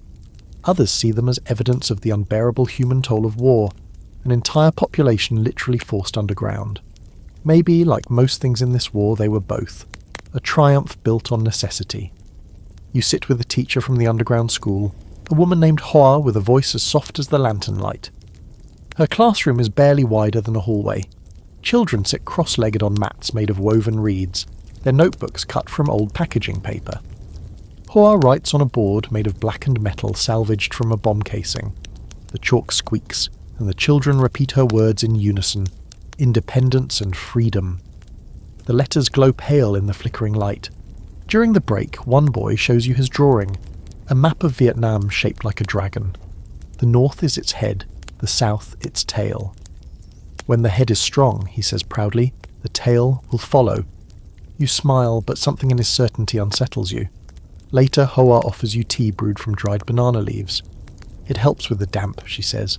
The tea tastes like smoke and metal. You ask her if she misses the sunlight. She shrugs. We dream of it sometimes, she says, but down here we can hear our own hearts. Outside, the rain begins again, drumming faintly on the ground above.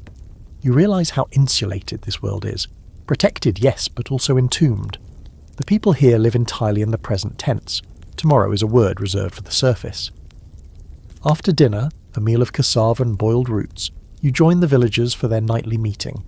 They sit in a circle, sharing stories, news, and occasionally songs. Tonight, someone recites a poem said to have been written by a soldier passing through. The sky is full of iron birds, so we make our nests in the soil. The stars may have forgotten us, but the worms remember our names. No one claps. They simply nod, their faces calm and unreadable. When the lamps dim for the night, you find yourself lying on a mat near the tunnel wall. The air is thick but not suffocating. You listen to the steady breathing around you, children, elders, soldiers, all asleep under the same earth. Somewhere far above, another world spins on, oblivious. You dream of walking through the tunnels. Only this time the walls are glass, and you can see the world above. Airplanes frozen mid-flight, trees waving in slow motion, sunlight filtered through layers of war. You wake before dawn. The villagers are already up, preparing to send a small convoy south. They tie bundles of rice, bandages, and handwritten letters to their backs. Hoa presses one into your hand. For a friend I'll never meet, she says. Leave it somewhere safe. You climb back up into the grey light. The air feels thin, sharp, too bright after the calm darkness below. You look back at the hidden entrance. It's as if the earth itself exhales a faint sigh. You realise something simple and terrible. When a people learn to live underground, they've already accepted that the world above belongs to someone else. And yet, here they are, breathing, teaching, loving, singing under layers of dirt and somehow still calling it life. You come back up from the tunnels into a world that still smells faintly of rain and smoke. Hanoi, late 1968, has the strange calm of a chessboard after a long match. Pieces scattered, but no one ready to declare victory or defeat. In the cafes, people whisper about something new. Talks in Paris. The newspapers call it a turning point. The tea sellers call it just more waiting. You wander past the lakeside cafe where you and Lan used to sit. The tables are the same wobbly bamboo, the coffee still tastes like burnt chicory, but the air feels heavier with rumours. The radio beside the counter crackles with the evening broadcast. Representatives of the Democratic Republic of Vietnam have arrived in Paris. Negotiations with the Americans have begun. The owner turns up the volume. Around you, people nod. Their expressions a mix of pride and scepticism. Someone mutters, "They'll talk for years." Words are slower than bullets.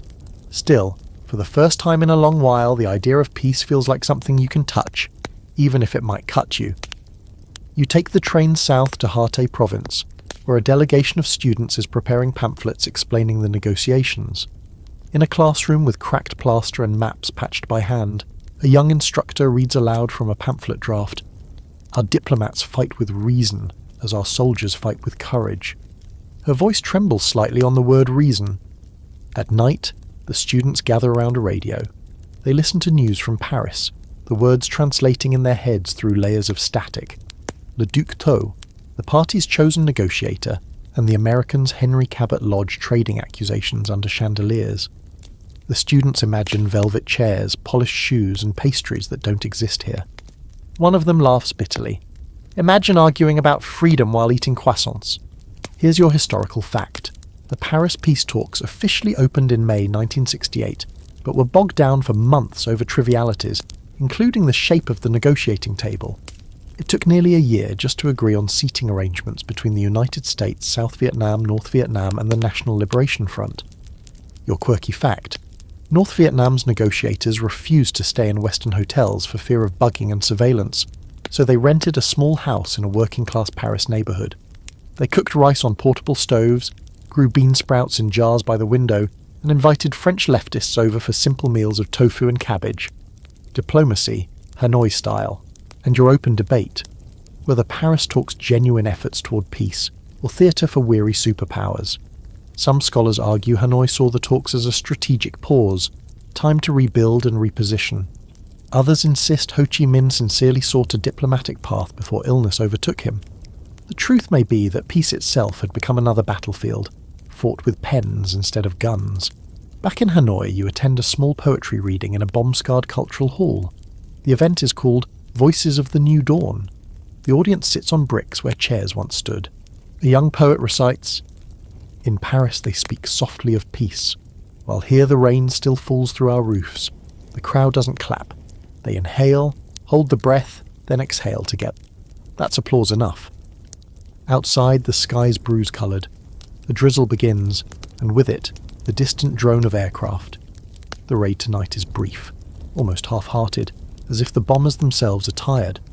When the all-clear sounds, people crawl out of shelters and joke that maybe the Americans are listening to the peace talks too. You walk home past murals lit by kerosene lamps. One shows Uncle Ho's face floating above the Eiffel Tower, beaming like a ghostly moon. The caption reads, "Our words are stronger than their bombs." Later that night, you join Lan at a meeting hall where volunteers are translating documents from the talks into Vietnamese for public reading. She looks up from a stack of papers. "It feels strange," she says. "After years of noise, now we fight with commas." You sit beside her, the two of you surrounded by the dry scratch of pens. She reads one line aloud. "Both parties shall seek an honourable peace." She laughs softly. "Honourable peace," she repeats. "That's the prettiest lie I've heard all week." Still, you notice how carefully she copies the words, as if neat handwriting might make them true. When the generator fails, everyone keeps working by candlelight. Outside, frogs croak from puddles left by last night's storm. The rhythm of their calls blends with the scratching of pens. For a moment, it almost sounds like breathing. You doze for a while in the corner, and when you wake, Lan has covered you with her jacket. She's still writing, her face illuminated by the flame. You realise that peace, if it ever comes, will arrive looking like this. Exhausted, ink-stained, half-believed, but alive. As dawn seeps in through the shutters, a new broadcast drifts from the loudspeaker outside. Our delegation continues steadfastly. The Americans are tired. The South wavers. History bends toward our patience. Lan looks up and murmurs, "Maybe history just bends toward whoever can stay awake the longest." You both laugh quietly. the kind of laugh that has more in common with sighing than joy. When you step outside, Hanoi is wrapped in morning mist. The street vendors are already boiling soup. The air tastes of ginger and coal. Overhead, the loudspeakers switch to music, a soft folk tune about rivers meeting at last. You realise how much the people have learned to live between contradictions, peace talks and bombings, laughter and hunger, hope and fatigue. In that fragile in-between, life keeps inching forward. By 1969, the city's nights have grown quieter, but the quiet feels rehearsed, not natural, an intermission in a performance that refuses to end. You wake to the smell of damp concrete and exhaust, the kind of scent that says peace is still an idea, not an arrival. The loudspeakers start their morning call as always, but today the voice is different, slower, heavier. It trembles on the edges of words. You step outside, half awake, and see people freezing mid-stride, cyclists, vendors, a man carrying chickens. The broadcast crackles, "Comrades, President Ho Chi Minh has passed away." The sentence lands like a physical blow. Even the birds seem to pause. A woman beside you drops her basket. Apples roll across the dirt. For a long moment, the only sound in Hanoi is the wind moving through trees. You walk toward Badin Square, where crowds are already gathering. The air smells of incense and grief. The same square that had once echoed with Ho's Declaration of Independence in 1945 now holds tens of thousands of mourners, farmers, soldiers, students, all standing silently in the heat. Lan finds you in the crowd. She's wearing a black scarf, her eyes red but dry. "He promised he'd see the country reunified," she says quietly. "He missed it by a few years." At noon, the funeral procession begins. The casket, draped in red and gold, moves slowly through a sea of bowed heads. The sound is strange. Not weeping, not chanting, just the low rumble of collective breath. Here's your historical fact. Ho Chi Minh died on September 2nd, 1969, exactly 24 years after proclaiming Vietnamese independence from France. The party delayed announcing his death for 2 days to avoid spoiling National Day celebrations. His body was embalmed and placed in a mausoleum in Badin Square, where it remains today. Your quirky fact: Ho had requested a simple cremation, with his ashes scattered across the country. Instead, Soviet experts preserved his body, using a secret formula involving glycerin and potassium acetate. The technicians worked in underground labs cooled by ice imported from the USSR. And your open debate: was Ho Chi Minh's image truly his own, or a myth carefully maintained by the party? Some argue his humility and warmth were genuine. Others suggest his persona was crafted to unite the people. Maybe both are true. Even the gentlest myths need maintenance. You stand in the heat for hours as the line of mourners snakes through the city. Old veterans salute. Children lay flowers. One boy, no older than 10, whispers to the air, "Goodbye, uncle." Later, in a nearby alley, a woman tells you that when she heard the news, her baby stopped crying mid-wail, as if even the small ones knew. You don't question it. In a place where grief and legend intertwine, miracles feel believable. That evening, Hanoi glows under candlelight. No one lights the usual lamps, only candles in windows, on altars, along streets. The city looks like it's floating in a sea of small flames. Lan and you walk along the river, the air thick with smoke and whispers. "He was the last thing everyone agreed on," she says. "Now, we'll see." Indeed, the leadership has already begun to shift. Behind closed doors, names like Le Duan and Pham Van Dong grow louder. The war machine keeps grinding forward, even in mourning. The next day, you join a group of students at the university, helping them collect tributes for a memorial issue of Nan Dan, the national newspaper. They read aloud submissions, poems, letters, stories. One begins, "You were our father, and we your stubborn children." Another ends, "Even the stars bow low tonight." By nightfall, the city holds its breath. The loudspeakers broadcast Ho's last testament, recorded years earlier. "Our mountains will always be. Our rivers will always be. The Vietnamese people will forever be heroic." The words echo across courtyards and bomb craters, the final lullaby of a man whose voice had become a second heartbeat for the nation. Afterward, people linger outside, unwilling to return indoors. A man with a harmonica begins to play Ho's favourite song, the Song of Liberation. One by one, others join in humming. The melody floats upward, fragile but unbroken. In the weeks that follow, Hanoi's mood hardens again. Posters of Ho's face multiply, his smile frozen in eternal patience. Factories resume production, schools reopen, soldiers march. Life continues not because people want it to, but because that's what they believe he would have wanted. You travel south to visit a cooperative near Vin, where villagers have built a small shrine to him beside a rice field. It's nothing fancy, just a framed photograph under glass, surrounded by paper flowers. A farmer kneels before it and murmurs, "Watch over us, uncle." His voice is tired but tender. That night you stay in the village, listening to rain drum on the tin roof. The conversation circles around what comes next. "He's gone," someone says, "but his dream still walks." You wonder if the dream knows how heavy it's become. Before dawn, the loudspeaker crackles to life again. The announcer's voice is steadier now, back to routine. Our morning ends, our struggle continues. The spirit of Uncle Ho guides us still. You step outside into the pale morning mist. The fields stretch out before you, wet and shimmering. A group of farmers is already at work, their songs rising with the sun. You realise the revolution hasn't stopped. It's just changed tone. The poetry remains, but the warmth that made it human has cooled into ceremony. Lan sends you a note a few days later. It's short, just a few lines. I keep hearing his voice in the loudspeaker, softer now, like a memory that doesn't know it's gone. You fold the paper and place it in your pocket. The sound of hammers begins again somewhere in the distance. The city breathes, rebuilds, and waits. For what? No one can quite say. Ho is gone. But his shadow, kind and careful, still walks beside every road heading south.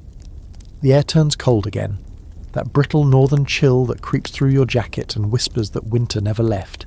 It just hid behind the smoke. You wake to a sky the colour of old aluminum. The loudspeakers hum as always, but this morning's voice is grim and metallic. American bombers have returned. It's December 1972, the month that will later be remembered as the Christmas bombings. You step outside into the half-light. Hanoi is quiet, almost too quiet.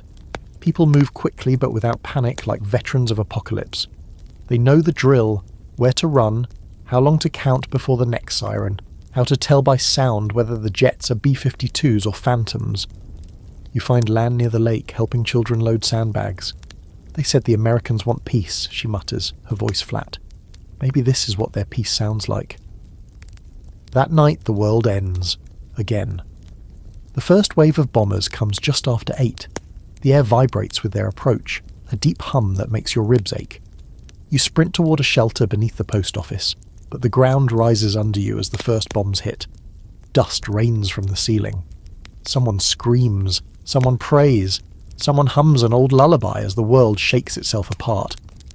When you emerge hours later, the air burns your lungs. The Cam Thien neighbourhood, an entire residential street, is gone. You walk through what's left. Shoes without owners, a bicycle frame twisted into a question mark, a child's book open to a page about springtime. Lan moves beside you, face pale under soot. She kneels to help a woman trapped under debris. Together you lift what's left of a roof beam. The woman doesn't move. For a long moment no one speaks. Then someone starts shouting numbers. 20 dead here! 40 there. Counting becomes its own kind of weapon, a way to fight the numbness. Here's your historical fact. From December 18th to 29th, 1972, the United States launched Operation Linebacker 2, the heaviest aerial bombardment of the Vietnam War. In 11 days, more than 20,000 tons of bombs fell on Hanoi and Haiphong. The attacks destroyed hospitals, power plants and residential districts, killing roughly 1,600 civilians and wounding thousands more. Your quirky fact, because the raids hit during the holiday season, people began calling them the Christmas bombings. Some in Hanoi responded with dark humour, decorating the surviving branches of blasted trees with bits of shrapnel and red ribbons, calling them peace trees. And your open debate. Did these bombings force the North to compromise at the peace talks, or did they expose American desperation to end the war? US officials claimed victory. Hanoi's leaders called it the final roar of a dying beast. The truth probably lies somewhere between terror and exhaustion. You spend the next day digging through rubble with volunteers. The air is thick with brick dust. Every sound feels amplified. The scrape of shovels, the crack of splintering wood, the soft coughs of survivors. At one site, an old man sits beside the ruins of his house, holding a bird cage with no bird inside. He says quietly, "Maybe it flew south before the bombs came." That night the bombers return. You huddle in a trench near the river, clutching your notebook. The ground shudders again and again, the noise so massive it feels like the sky itself is falling in sheets. When the explosions stop, you realise you've been holding your breath for almost a minute. You crawl out and see the glow on the horizon, the gas storage yard hit, flames leaping higher than buildings. The reflection turns the river to molten bronze. For a fleeting second, it's grotesquely beautiful. In the aftermath, the people of Hanoi move with mechanical grace. Nurses treat the wounded by candlelight. Students patrol rooftops with buckets of water in case the fires spread. The radio station broadcasts from a bunker, its signal trembling but alive. A young announcer declares, "Hanoi still stands," a phrase repeated so often it becomes a chant. Lan's school has been reduced to rubble, but she insists on holding class the next morning. The students gather under a tarpaulin, breathing dust, listening as she reads from a tattered textbook. "History," she says, "is not just what survives, it's who decides to remember." You help her rebuild the blackboard from a piece of flattened tin. Chalk lines wobble, but the letters are legible.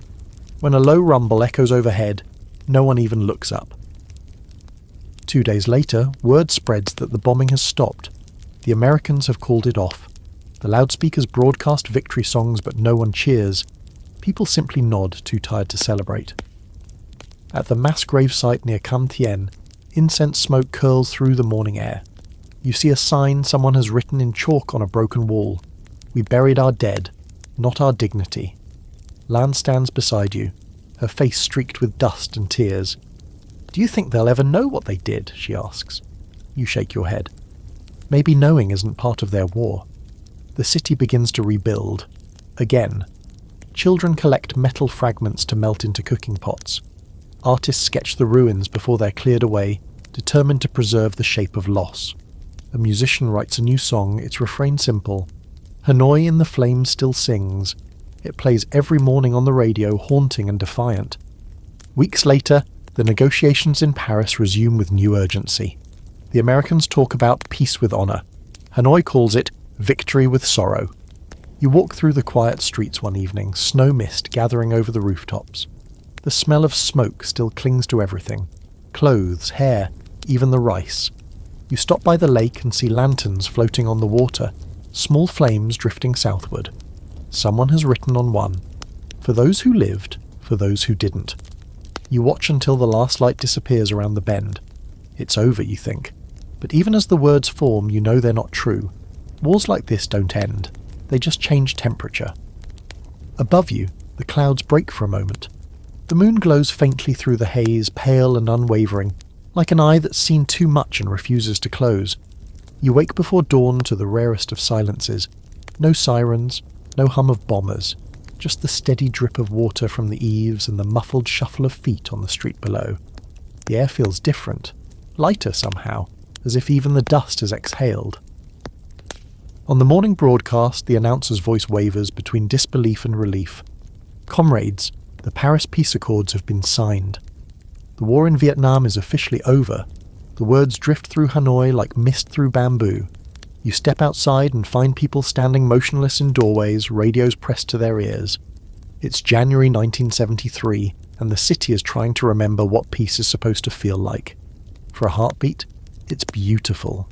Then, almost immediately, the questions begin. "What does it mean?" someone asks aloud. "Does the South agree? Will the Americans really leave?" No one has answers. But for now, there's cautious hope, fragile as porcelain, but real enough to cradle. You wander through the marketplace, where vendors have reopened their stalls for the first time in weeks. Smoke curls from makeshift stoves. The air smells of boiled peanuts and fried dough. An old woman offers you a rice cake wrapped in banana leaf and says, "First peace breakfast." Her smile shows more gum than teeth, but it's the most genuine thing you've seen in months. Lan finds you near the post office ruins. She looks different. Older, thinner, her hair streaked with grey at the edges, but when she smiles, it's the same as before. "So," she says, "we finally get to live." You laugh, but the sound catches in your throat. "Do we?" She shrugs. "We'll find out. Here's your historical fact. On January 27, 1973, the Paris Peace Accords were signed by representatives of the United States, North Vietnam, South Vietnam, Vietnam, and the National Liberation Front. The agreement called for a ceasefire, the withdrawal of all US troops, and the return of prisoners of war. It did not end the conflict between North and South, only paused it. Your quirky fact: when word of the peace agreement reached Hanoi, street musicians played improvised celebration marches, using instruments cobbled together from war debris. Flute pipes made of shell casings, drums fashioned from fuel barrels. The music was joyful and off-key, exactly the way hope sounds after too much silence. And your open debate: did the Paris Accords represent a true diplomatic triumph for Hanoi, or just a tactical victory on the way to inevitable unification by force? Some historians call it North Vietnam's greatest political success, forcing the US to withdraw without surrendering any real power. Others say the leadership signed it knowing full well that the fighting would resume. As you walk, you see signs of tentative normalcy blooming in the ruins. Couples stroll by the lake, fishermen cast lines again, children play soccer in bomb craters now filled with rainwater and weeds. It's almost enough to make you believe. But beneath the relief runs a quiet unease. The soldiers aren't being demobilized, they're being reassigned. Supplies keep moving south under cover of night. You hear whispers about regrouping, about the final liberation. Lan notices it too. This piece feels like someone's holding their breath, she says, like the war is just taking a nap. Still, the mood in Hanoi is something close to joy. The loudspeakers play love songs again, real ones, not rebranded propaganda. Street vendors sell paper flowers instead of ration coupons. The black market flourishes overnight. Someone even starts brewing French-style coffee again. You sip it, and the taste almost knocks you over with nostalgia. One afternoon, you attend a ceremony at the university where surviving students are awarded medals for steadfastness. Lan reads the closing address. "We have endured the storm," she says, "but storms don't end, they move." The audience claps politely, no one quite sure if it's optimism or warning. Later, the two of you sit on the riverbank watching the sunset. The sky burns orange, fading to grey over the shattered skyline. Boats glide slowly across the water, their lanterns reflected in long, trembling streaks. "You know," Lan says, "when I was a girl I thought peace would feel like a festival. But now that it's here, it just feels like waiting for the next thing to break." You pick up a smooth stone and toss it into the water. It disappears without a sound. That night you dream of the tunnels again, the underground village, the classrooms, the singing. Only this time the people are climbing upward, blinking into sunlight. They look around, confused, as if they don't remember what light is. Some cover their eyes, others just start walking south. When you wake, the sky outside is pale blue, a rare, perfect morning. But the loudspeakers are back on already, announcing the next campaign. Rebuild, reinforce, reunify. The war has changed names, not direction. You meet Lan for breakfast, just cassava and tea, nothing fancy. She's already making plans to travel to the south with a literacy brigade. "We have to help our brothers rebuild," she says. "They've suffered too." You want to tell her she's walking back into another war, but the words stick in your throat. She sees it anyway and smiles sadly. "Don't worry.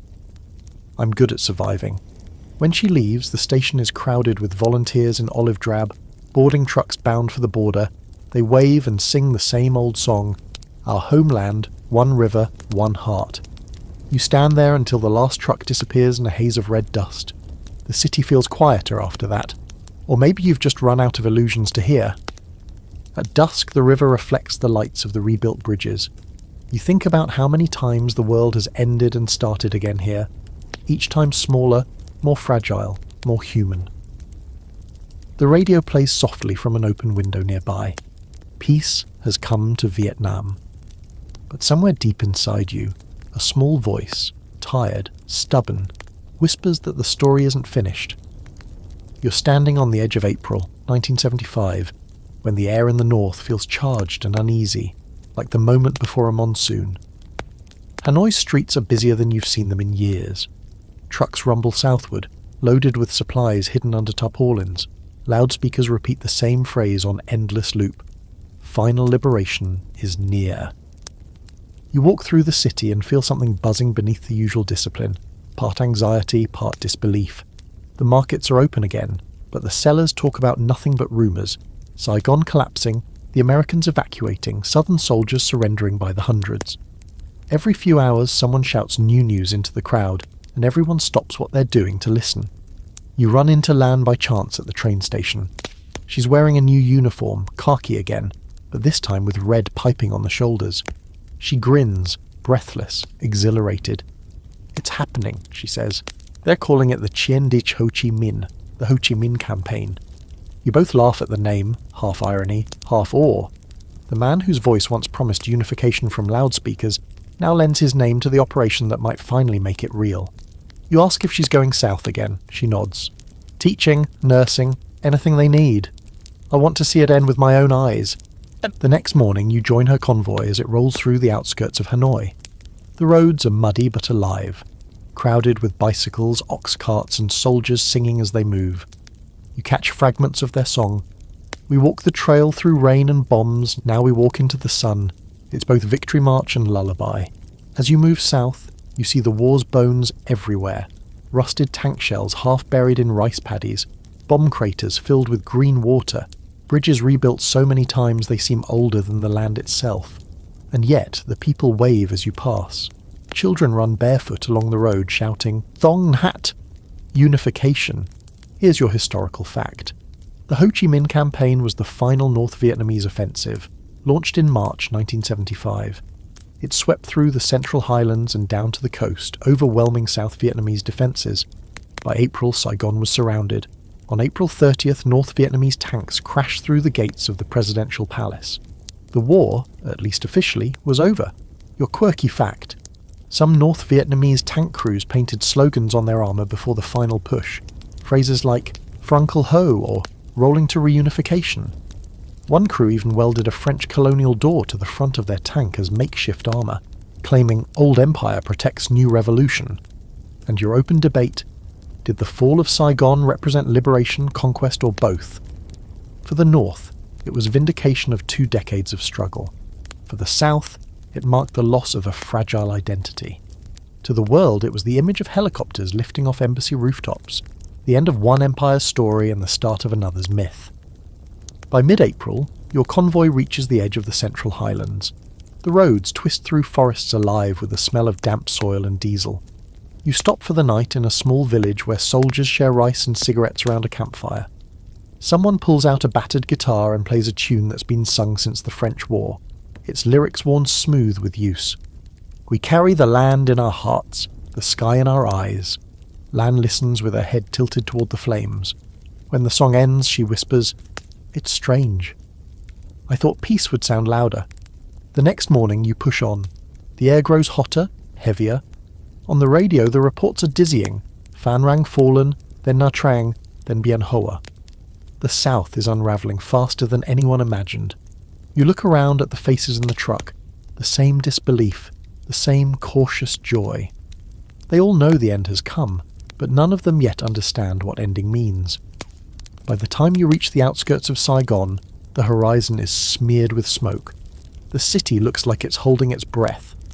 As your truck rolls closer, the sound shifts. Gunfire, distant but fading. Then, silence. A real one this time, full and startling. You climb down just as the first North Vietnamese tank appears, its treads clanking over the boulevard lined with tropical trees. A flag unfurls from its turret, a red banner with a single gold star. It flutters slowly in the humid air. Crowds emerge from doorways, cautious at first, then cheering. Some wave small flags, others just stare. You see people crying, laughing, collapsing all at once. A few simply watch in stunned quiet, clutching what's left of their lives. Lan stands beside you, eyes fixed on the presidential palace ahead. "We made it," she says, almost to herself. Then, after a pause, "Now we have to figure out what it is." The tank breaks through the palace gate. The crowd surges forward. Someone shouts, "The war is finished!" For a moment the city is nothing but noise. Horns, chants, music blaring from radios. A strange euphoria takes over, mingled with exhaustion so deep it's almost holy. You walk with Lan through the streets. In the distance you hear the faint echo of another song drifting from loudspeakers, half static, half melody. Vietnam, Vietnam, Ho Chi Minh. She laughs softly. He missed it by 6 years. You look at her and realise you're both crying, though neither of you noticed when it started. As night falls, Saigon glows like a fever dream. Fireworks explode above the river, their reflections trembling on the water. Soldiers dance with street vendors.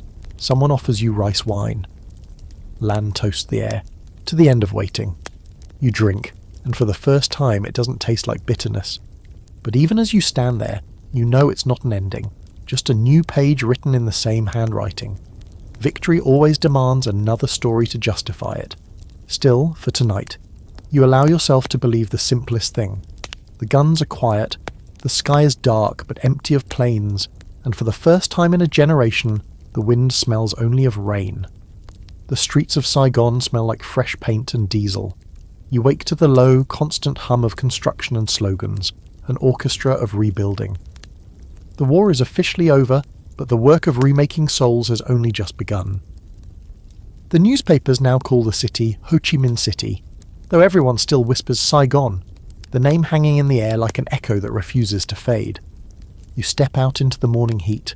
The walls are covered in banners, reunified fatherland, independence, freedom, happiness. The words shine in wet paint, their red so bright it almost hurts the eyes.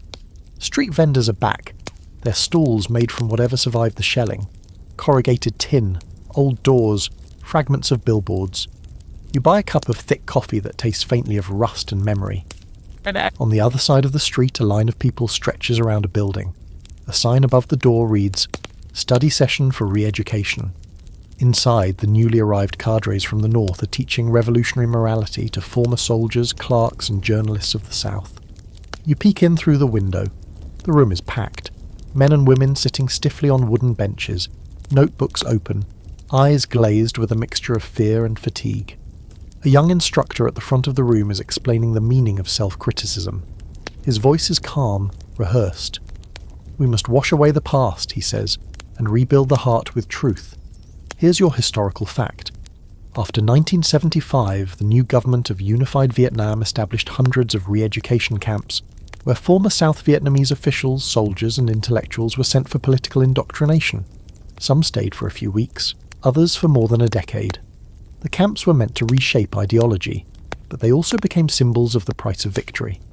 Your quirky fact: in some camps, prisoners were made to write daily self-criticism essays, but when paper ran out, they carved them into bars of soap or memorized them like poetry. A few composed songs instead, setting their confessions to the rhythm of rain dripping through the roof. And your open debate: were the re-education years a necessary purification after decades of war, or an extension of control through fear? Scholars disagree. Supporters argue the revolution had to unify hearts as well as land. Critics say it broke the very spirit it claimed to heal. You walk past the camp as the students file out for a break. They smoke in silence, eyes lowered. A man in a tattered suit tells another, "Freedom was the last thing I expected to be this quiet." Further down the street you find Lan teaching at a temporary school, set up in what used to be a cinema. The seats are gone, replaced by rows of wooden desks. The screen still hangs at the front, streaked with mildew, its faded image of a Western movie poster barely visible beneath layers of chalk slogans. She greets you with a weary smile. "Half my students were soldiers last month," she says. "The other half were the ones they fought." She sighs. "We're supposed to teach them unity." You sit at the back as she begins her lesson. She writes on the board, "The nation is one body." Her handwriting is smaller now, more deliberate, as if afraid of taking up too much space. The students repeat the phrase quietly. During the break, one of them, an older man with sharp eyes, asks her, "Teacher, when the body is one, what happens to the scars?" The room falls silent. Lan stares at the question for a long moment, then says softly, "They remind us we were alive." Outside, the heat thickens. The city hums with activity. Trucks hauling away old signs in English, workers repainting shutters blue and white, children chanting songs about the new dawn. You hear the familiar rhythm of slogans turned into lullabies. You stop at a small cafe near the river. The owner, a thin woman with hands like paper, pours you tea and whispers, "The war isn't over, you know. It just changed rooms." She glances toward a group of cadres sitting at the next table. Now the fight is inside our heads. At dusk, you walk with Lan along the boulevard that used to be called Tudu, Freedom Street. The new sign reads Jong Koi, meaning uprising. The irony isn't lost on either of you. She says, "They rename everything, but the air still remembers." You pass the presidential palace, now Reunification Hall. The gates stand open, the same gates those tanks crushed not so long ago. Children play soccer in the courtyard, kicking a ball against the chipped paint of history. In the distance, the lights of the harbour glow faintly. You hear the faint thrum of boats heading out to sea, people leaving quietly in the night, heading toward uncertain shores. No one speaks of it openly yet, but everyone knows someone who's gone, or is planning to. The word boat has begun to mean more than a vessel. It means choice. Lan watches the river and murmurs, "We wanted unity so badly. We just didn't realise how many versions of it there could be." Later that night, you find a small gathering in a courtyard. Former soldiers, now labourers, drinking rice wine. They sing a song about the end of the war, the melody tired but warm. We return to fields of silence, our shadows longer than the years. One man looks at you and says, "We've all survived something. That's the problem, we're not sure what comes next." The laughter that follows is soft and bitter. Before you leave, you look back at the skyline. The neon lights flicker, half restored, half broken. The city looks alive but uncertain, caught between victory and aftermath. You realise that peace, in its own way, demands as much obedience as war ever did. Only now the orders are spoken softly, and the uniforms are different colours. Lan squeezes your hand and whispers, "Don't write about this part, okay?" "Not yet." You nod. You both know you will. The night smells of river mud and incense. Somewhere beyond the city, crickets sing over the graves of the unburied years. You wake before sunrise to the sound of hammering again. Always the hammering. This time it's not bombs or barricades, but people putting their world back together plank by plank. From your small room in Saigon, no, in Ho Chi Minh City, you can hear men patching roofs, women sweeping the alleys, the faint buzz of a generator somewhere. The city is alive, but it's a strange kind of life, cautious, like breathing through a bruise. You wander outside. The morning air smells of damp plaster and fish sauce. Vendors are already at work, boiling broth in dented pots, their faces still marked by fatigue. The loudspeakers crackle to life with a bright, almost cheerful voice. "Comrades, our nation has triumphed. Let us rebuild socialism together." The words float over the rooftops like steam, mixing with the smell of coffee and exhaust. The war may have ended, but discipline hasn't. A few blocks away, you visit a neighbourhood that used to house Southern officers. Now it's a patchwork of families, Northern soldiers, Southern clerks, displaced farmers, and the ever-present smell of fresh paint. A banner strung across the street reads, "Work today for tomorrow's happiness." You pass a group of young men painting slogans on walls, and wonder if they believe what they write or just enjoy the rhythm of brush against concrete. You stop at a tea house where the owner whispers before pouring. Careful what you say. Even the geckos listen. Then she gives a small smile. "But if you want gossip, everyone's talking about ghosts." "Ghosts, you ask?" She nods. "Too many unburied souls. They follow the soldiers home, some from the north, some from the south. You can't tell them apart anymore. The idea fits perfectly. The city feels haunted by more than memory." Here's your historical fact.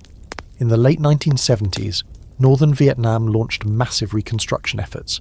Cities were reorganised, businesses nationalised, and private trade banned. Ration books replaced currency. For years, the South endured shortages and blackouts. Even rice was scarce in a land famous for it. Your quirky fact. Because soap and shampoo were almost impossible to find, people washed their hair with coconut water mixed with ash. It left a faint, sweet, smoky smell that everyone pretended to enjoy. A generation later, that scent would still remind them of the years of adjustment. And your open debate. Did the post-war hardships come from ideology or necessity? Some historians argue central planning was a patriotic attempt to equalise a devastated nation. Others say it crushed what little prosperity the South still had. For most who lived it, the debate didn't matter. Empty shelves feel the same no matter the reason. You walk with Lan through a marketplace lit by kerosene lamps. Half the stalls are empty. The rest trade in rumour more than goods. She haggles for a bundle of notebooks for her students. thin paper, soft covers printed with smiling tractors. Every page is an act of faith now, she jokes, but the laugh doesn't quite reach her eyes. Outside the market, a group of women kneel beside a small shrine built from salvaged bricks. They burn incense for the dead. No uniforms, no sides, just names murmured into the smoke. Lan joins them, placing a single candle at the edge. "We never buried everyone," she says quietly. "The ground keeps their secrets, but the air remembers." You ask if she believes in ghosts. "Of course," she replies. "You're talking to one." Later that afternoon, you visit what used to be an air raid shelter. It's been converted into a community hall, its walls painted mint green. A meeting is underway, part rally, part therapy session. A cadre reads from a document titled 10 Steps to Socialist Harmony. Every few minutes, the audience repeats the key phrases aloud. Unity, sacrifice, collective spirit. You watch their faces. Some recite like prayer, others like penance. Afterward, a young man approaches you. He fought in the South, but joined the new government after surrender. "They told me I'm rehabilitated," he says, "but when I sleep, I still hear both sides calling my name." He taps his chest. The war doesn't leave just because the guns do. That night you meet Lan and a few teachers by the river. The city glows faintly behind you. Dim bulbs, scattered neon, a few fireworks left over from the celebration. They talk about shortages, about students fainting in class from hunger, about hope as a form of rationing. One says, "We used to count bombs, now we count calories." Everyone laughs, the kind of laughter that hides its own echo. Lan hands you a piece of paper. It's a poem written by one of her pupils, a girl of 12. The wind blows north and south, carrying the same dust. The war forgot my name, but the rice remembers. You read it twice. The others listen in silence, then someone murmurs, "Maybe the children will finish what we started." As the evening deepens, the river reflects the stars. Faint, fractured, but still there. The air smells of fish, oil, and distant rain. You realize the north and south are no longer directions. They're states of mind trying to share the same body. When you finally return to your room, you write by candlelight until the wax burns low. The words come slow, heavy with moisture and dust. Outside, you can still hear hammering somewhere in the distance. Not destruction this time, just the patient rhythm of people convincing themselves that building and healing might be the same thing. You lie back on the mat, eyes half open, thinking of Lan's students, of ghosts and rice and slogans. Above you, the ceiling leaks in one steady drop, like the pulse of the city itself, tired, stubborn, but still alive. The years slip forward, but in post-war Vietnam, time moves strangely. It stretches, collapses, folds back on itself like paper. It's 1978 now, though no one really marks the years anymore. People measure time in harvests, in ration cycles, in how often the power cuts out during dinner. You wake in Ho Chi Minh City to the familiar chorus of generators sputtering to life, roosters crowing somewhere, and the metallic hum of bicycle chains. The city looks alive from a distance, but up close you can see the weariness stitched into every face. The paint is peeling from the slogans now. The red banners have faded to a tired pink. The word victory tastes like old rice, filling but flavourless. Lan greets you at the school gates, her once neat khaki uniform patched and faded. "My students bring their own chalk now," she says with a half smile. "We can't afford to write all our lessons otherwise." She shrugs as if this is perfectly normal. Maybe it is. You spend the morning in her classroom where 40 children cram onto wooden benches meant for 20. The air is thick with heat and pencil dust. She teaches them arithmetic using bottle caps instead of counters, maps drawn on the wall with charcoal instead of ink. When she asks what year it is, half the class gets it wrong. At lunch, you both sit beneath the banyan tree that shades the schoolyard. The soup tastes mostly of water and salt, but you eat slowly, savouring it anyway. "Sometimes," Lan admits, "I dream of teaching history without needing to whisper." You ask what she means. She glances around before replying. "You know, the history that isn't printed yet. Here's your historical fact. In the late 1970s, Vietnam's post-war years were marked by severe economic hardship. The US embargo isolated the new nation from most Western trade, while centralized planning failed to meet basic needs. Shortages of food, electricity and medicine were constant. Tens of thousands fled the country by boat in search of survival. Your quirky fact: because imported medicine was unavailable, doctors in rural clinics made antibiotics from mould grown on bread. Patients joked that Vietnam had socialist penicillin, half science, half prayer. And your open debate: did the hardship come from ideology, isolation, or the unavoidable scars of war? Some economists blame the command system. Others argue the embargo and devastation left no other path. The debate, like hunger itself, rarely satisfies anyone for long. That afternoon you walk through the markets. The stalls sell little but hope: empty jars labelled sugar, bins of rice mixed with pebbles. One woman offers you fish sauce thinned with water. "Real one's too expensive," she says with a wink. Everyone here has learned to counterfeit comfort. A group of young men sits on the curb playing cards with ration coupons instead of money. They laugh as if daring fate to notice them. A few blocks away, a radio blares cheerful music, its lyrics about tractors and sunshine no one's seen for days. The louder the songs, the emptier the shelves. You take the train north 1 week later. The countryside rolls by in shades of brown and green. Paddy fields dotted with water buffalo, the scent of rain and rust filling the carriage. In the villages, life has changed less than the slogans suggest. Farmers still rise with the dawn, still share tobacco by the fields, still tell ghost stories at night. But there's a new weariness in their eyes, a quiet sense that winning the war was easier than winning peace. In Than Hoa, you visit an old comrade of lands named Tam, now a cooperative leader. He greets you with tea that tastes faintly of smoke. "We thought socialism would mean equality," he says, "and it does." Everyone is equally tired. He chuckles softly, but his hands tremble when he pours another cup. That evening he takes you to a local meeting hall. The villagers gather on bamboo mats while a cadre reads aloud the latest party directive on collective advancement. Each sentence is followed by applause that sounds more like rain than enthusiasm. When the meeting ends, the candles are snuffed, and people linger in the dark, whispering about rice yields and lost cousins.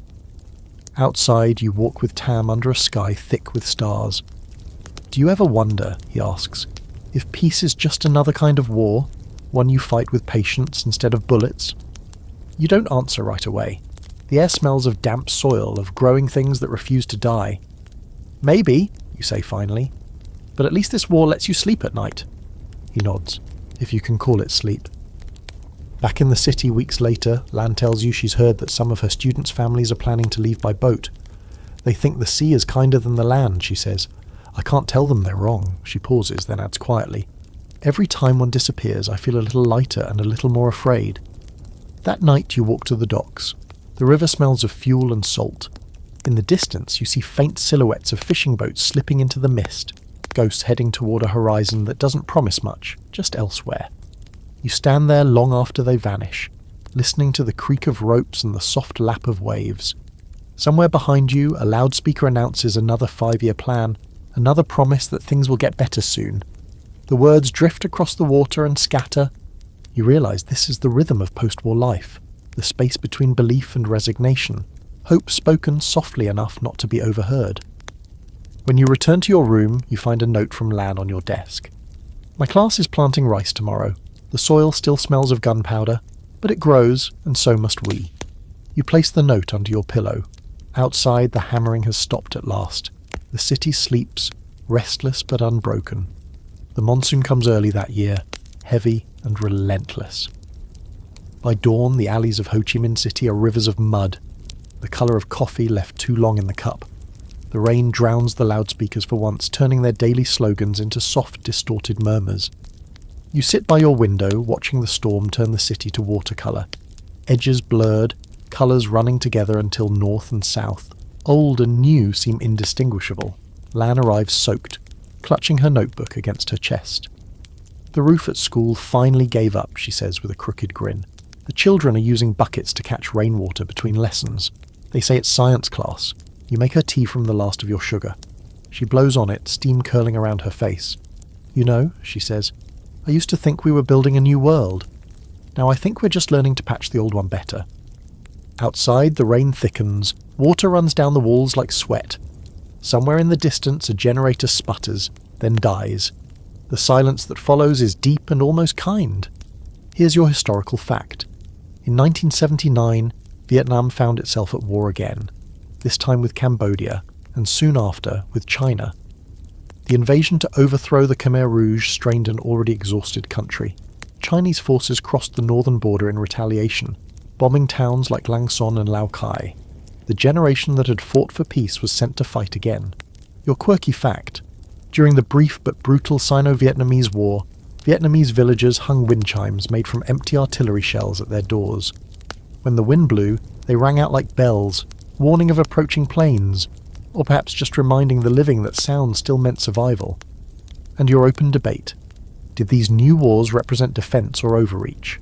Some historians call Vietnam's campaign in Cambodia an act of necessary justice, ending the Khmer Rouge's genocide. Others see it as the tragic irony of a nation repeating the cycles it once resisted. Liberators turned occupiers, revolutionaries turned rulers. You listen as Lan tells you that one of her former students, barely 17, has been drafted. He was the best at writing essays, she says. Now he'll write nothing but letters from the border. She looks out the window. We keep saying the word peace until it loses its meaning. The rain pounds harder. You walk together through the flooded streets, shoes disappearing in the brown water.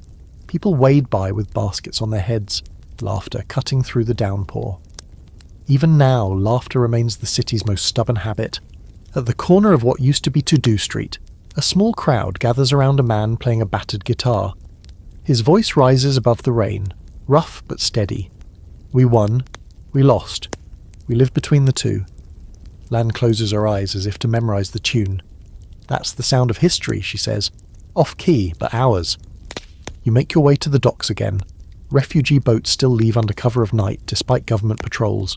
You see their faint outlines waiting in the rain, covered in tarps. They think the ocean ends somewhere safe, Lan murmurs.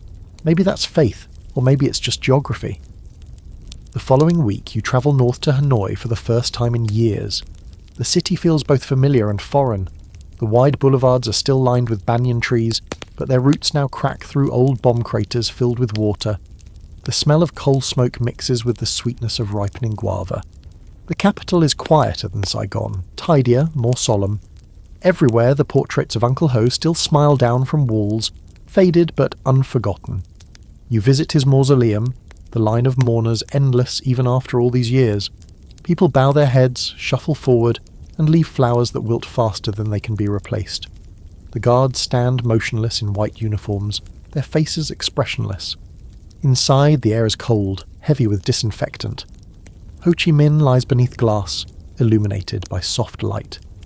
He looks both eternal and impossibly small. You realize the country has preserved him the same way it's preserved its ideals, carefully, reverently, even when the warmth has long since drained away. When you step outside again, you find yourself shivering despite the heat. The square smells faintly of rain and chrysanthemums. Children chase pigeons across the tiles, laughing, their footsteps echoing where once speeches thundered. You take a train east toward Haiphong, passing fields still dotted with unexploded ordnance. Farmers mark them with red flags, working around the danger as if it were just another crop. At one stop, you meet a woman selling grilled corn. She gestures toward the horizon, where the hills rise like sleeping giants. "We buried the war under those," she says. "It keeps growing back." Back in the city, Lan writes to tell you that her student at the border has stopped sending letters. "I hope that means he's home," she writes, "but I know better." That night, you return to the river in Hanoi, the same one where, years ago, you watched bomb reflections shimmer on its surface. Now it flows dark and quiet under the lights of a rebuilt bridge. The water moves steadily south, carrying with it years, ashes, ghosts. You realize this country has spent decades learning to live with contradiction, poverty and pride, freedom and fear, memory and forgetting. Maybe that's what victory means, to keep moving even when you don't know if you're heading toward redemption or just further into the past. Lan's voice echoes in your head. "We're just patching the old world better." The rain starts again, gentle this time. You stay until you're soaked, until you can't tell where the river ends and the sky begins. You wake to a stillness you don't quite trust. Hanoi's air is thick with humidity, the kind that presses down like a warm hand. Outside, the cicadas are already screaming, and a vendor's bicycle bell rings faintly from a nearby alley. It's the early 1980s now. How strange that decades can pass and yet the sounds remain the same. You pour tea into a chipped porcelain cup, the same ritual that has started your mornings for 20 years of wars, liberations, and plans. The tea tastes faintly metallic, but it's enough. The loudspeakers crackle to life and you half expect the same old slogans. But this time the voice says something new. The party announces the beginning of Joy Moi, renovation, a new path for our people. You lean closer to the window. Outside, neighbours pause mid-step, listening. The words feel strange in the air, softer, almost human. Joy Moi. Change. Lan comes by later that morning, smiling in a way you haven't seen in years. They're letting the markets open again, she says breathlessly. Private trade. Real money, not coupons. She laughs, shaking her head. We might actually buy things again instead of apologising for wanting them. You both walk down to the marketplace. The transformation is dizzying. For the first time in a generation, the stalls are crowded not with scarcity but with colour. Bananas, fabric, fish, and laughter. You see women haggling without fear, young men balancing crates of imported radios, children chasing after the smell of grilled meat. One woman waves a stack of freshly printed bills in the air and shouts, "Smell that? It's freedom with a price tag." The crowd laughs. Even the police watch from a distance, unsure whether to smile or scowl. Here's your historical fact. In 1986, Vietnam officially launched the Joy Moi economic reforms, abandoning strict central planning in favour of a socialist-oriented market economy. The move legalised private enterprise, welcomed foreign investment, and gradually ended rationing. Within a decade, the nation that once survived on ration cards was exporting rice to the world. Your quirky fact: the new markets became so crowded that officials coined a joking slogan, "Renovate the mind or get trampled by the crowd." Many of the first entrepreneurs were women who turned wartime survival skills, trading, bartering, repairing, into business empires. And your open debate: did Joy Moi fulfill or betray the revolution? Some scholars call it a pragmatic evolution of socialism. Others see it as the quiet surrender of ideology to necessity. For most people, it simply meant full bellies for the first time in years. You and Lan sit at a street stall eating pho made with real beef broth. She closes her eyes as she tastes it. "I'd forgotten what flavour was," she murmurs. "I used to think simplicity was virtue. Now I think it was just hunger dressed up as philosophy." Across the street, a small bookstore displays newly imported novels and old ones once banned. A teenage boy holds up a copy of Les Miserables and asks, "Is this the one where they fight for bread?" The bookseller grins. "Not anymore." In the evenings, electricity returns more often than not. Radios play pop songs from the south, and people dance in courtyards as if rehearsing for a world that no longer punishes joy. You watch them from the balcony. Men who used to crawl through tunnels now tapping their feet to electric guitars. One night, Lan invites you to her classroom, where her students are rehearsing a play they've written themselves. It's about two rivers, one from the mountains, one from the sea, meeting and arguing over who carries more stories. "It's not exactly Marx," she whispers, "but it's honest." The children's laughter fills the room. You notice how easily they mimic southern accents, foreign phrases, even jokes about bureaucracy. Their humour is fearless in a way yours never was. After the performance, Lan says, "They were born after everything. To them, the war is just a bedtime story with bad lighting." You walk together through the streets of a city reborn. Neon signs buzz faintly above new cafes. Motorbikes replace bicycles. At the river's edge, the old bomb craters have become lotus ponds. The flowers rise from the muddy water, bright and defiant. Lan turns to you and says softly, "Do you think this is what we fought for?" You look at the skyline, half glitter, half shadow, and say, "I think this is what we survived for." The next morning you visit a small photography shop newly opened on Trang Tien Street. Inside, the walls are lined with black and white portraits. Farmers, soldiers, street vendors, school children. You recognise faces from the years when everything was rationed except courage. The photographer, an old man with cloudy eyes, says, "I wanted to remind people we were real." He shows you one photo, a young woman smiling in front of a chalkboard, her hand mid-gesture, as if caught teaching a lesson she never finished. The caption reads simply, "Teacher, 1975. You don't have to ask who she is, you know. You buy the photograph and frame it when you get home. That night you hang it above your desk beside the faded letter you once carried from the tunnels. the one written by a nurse you never met, who said, "We have neither light nor mothers, but we have each other." Outside, thunder grumbles in the distance, but it doesn't sound like war anymore. Just weather. You open the window and let the air in. Humid, fragrant, alive. You think of the trail that once stretched through the jungle, of the cities rebuilt from ash, of the ghosts who finally seem to be sleeping. In the soft light of your room, you whisper to no one in particular, "We're still breathing, Uncle." That must count for something. The city hums below, vibrant and imperfect. Somewhere a hammer strikes metal, not in anger this time, but to build.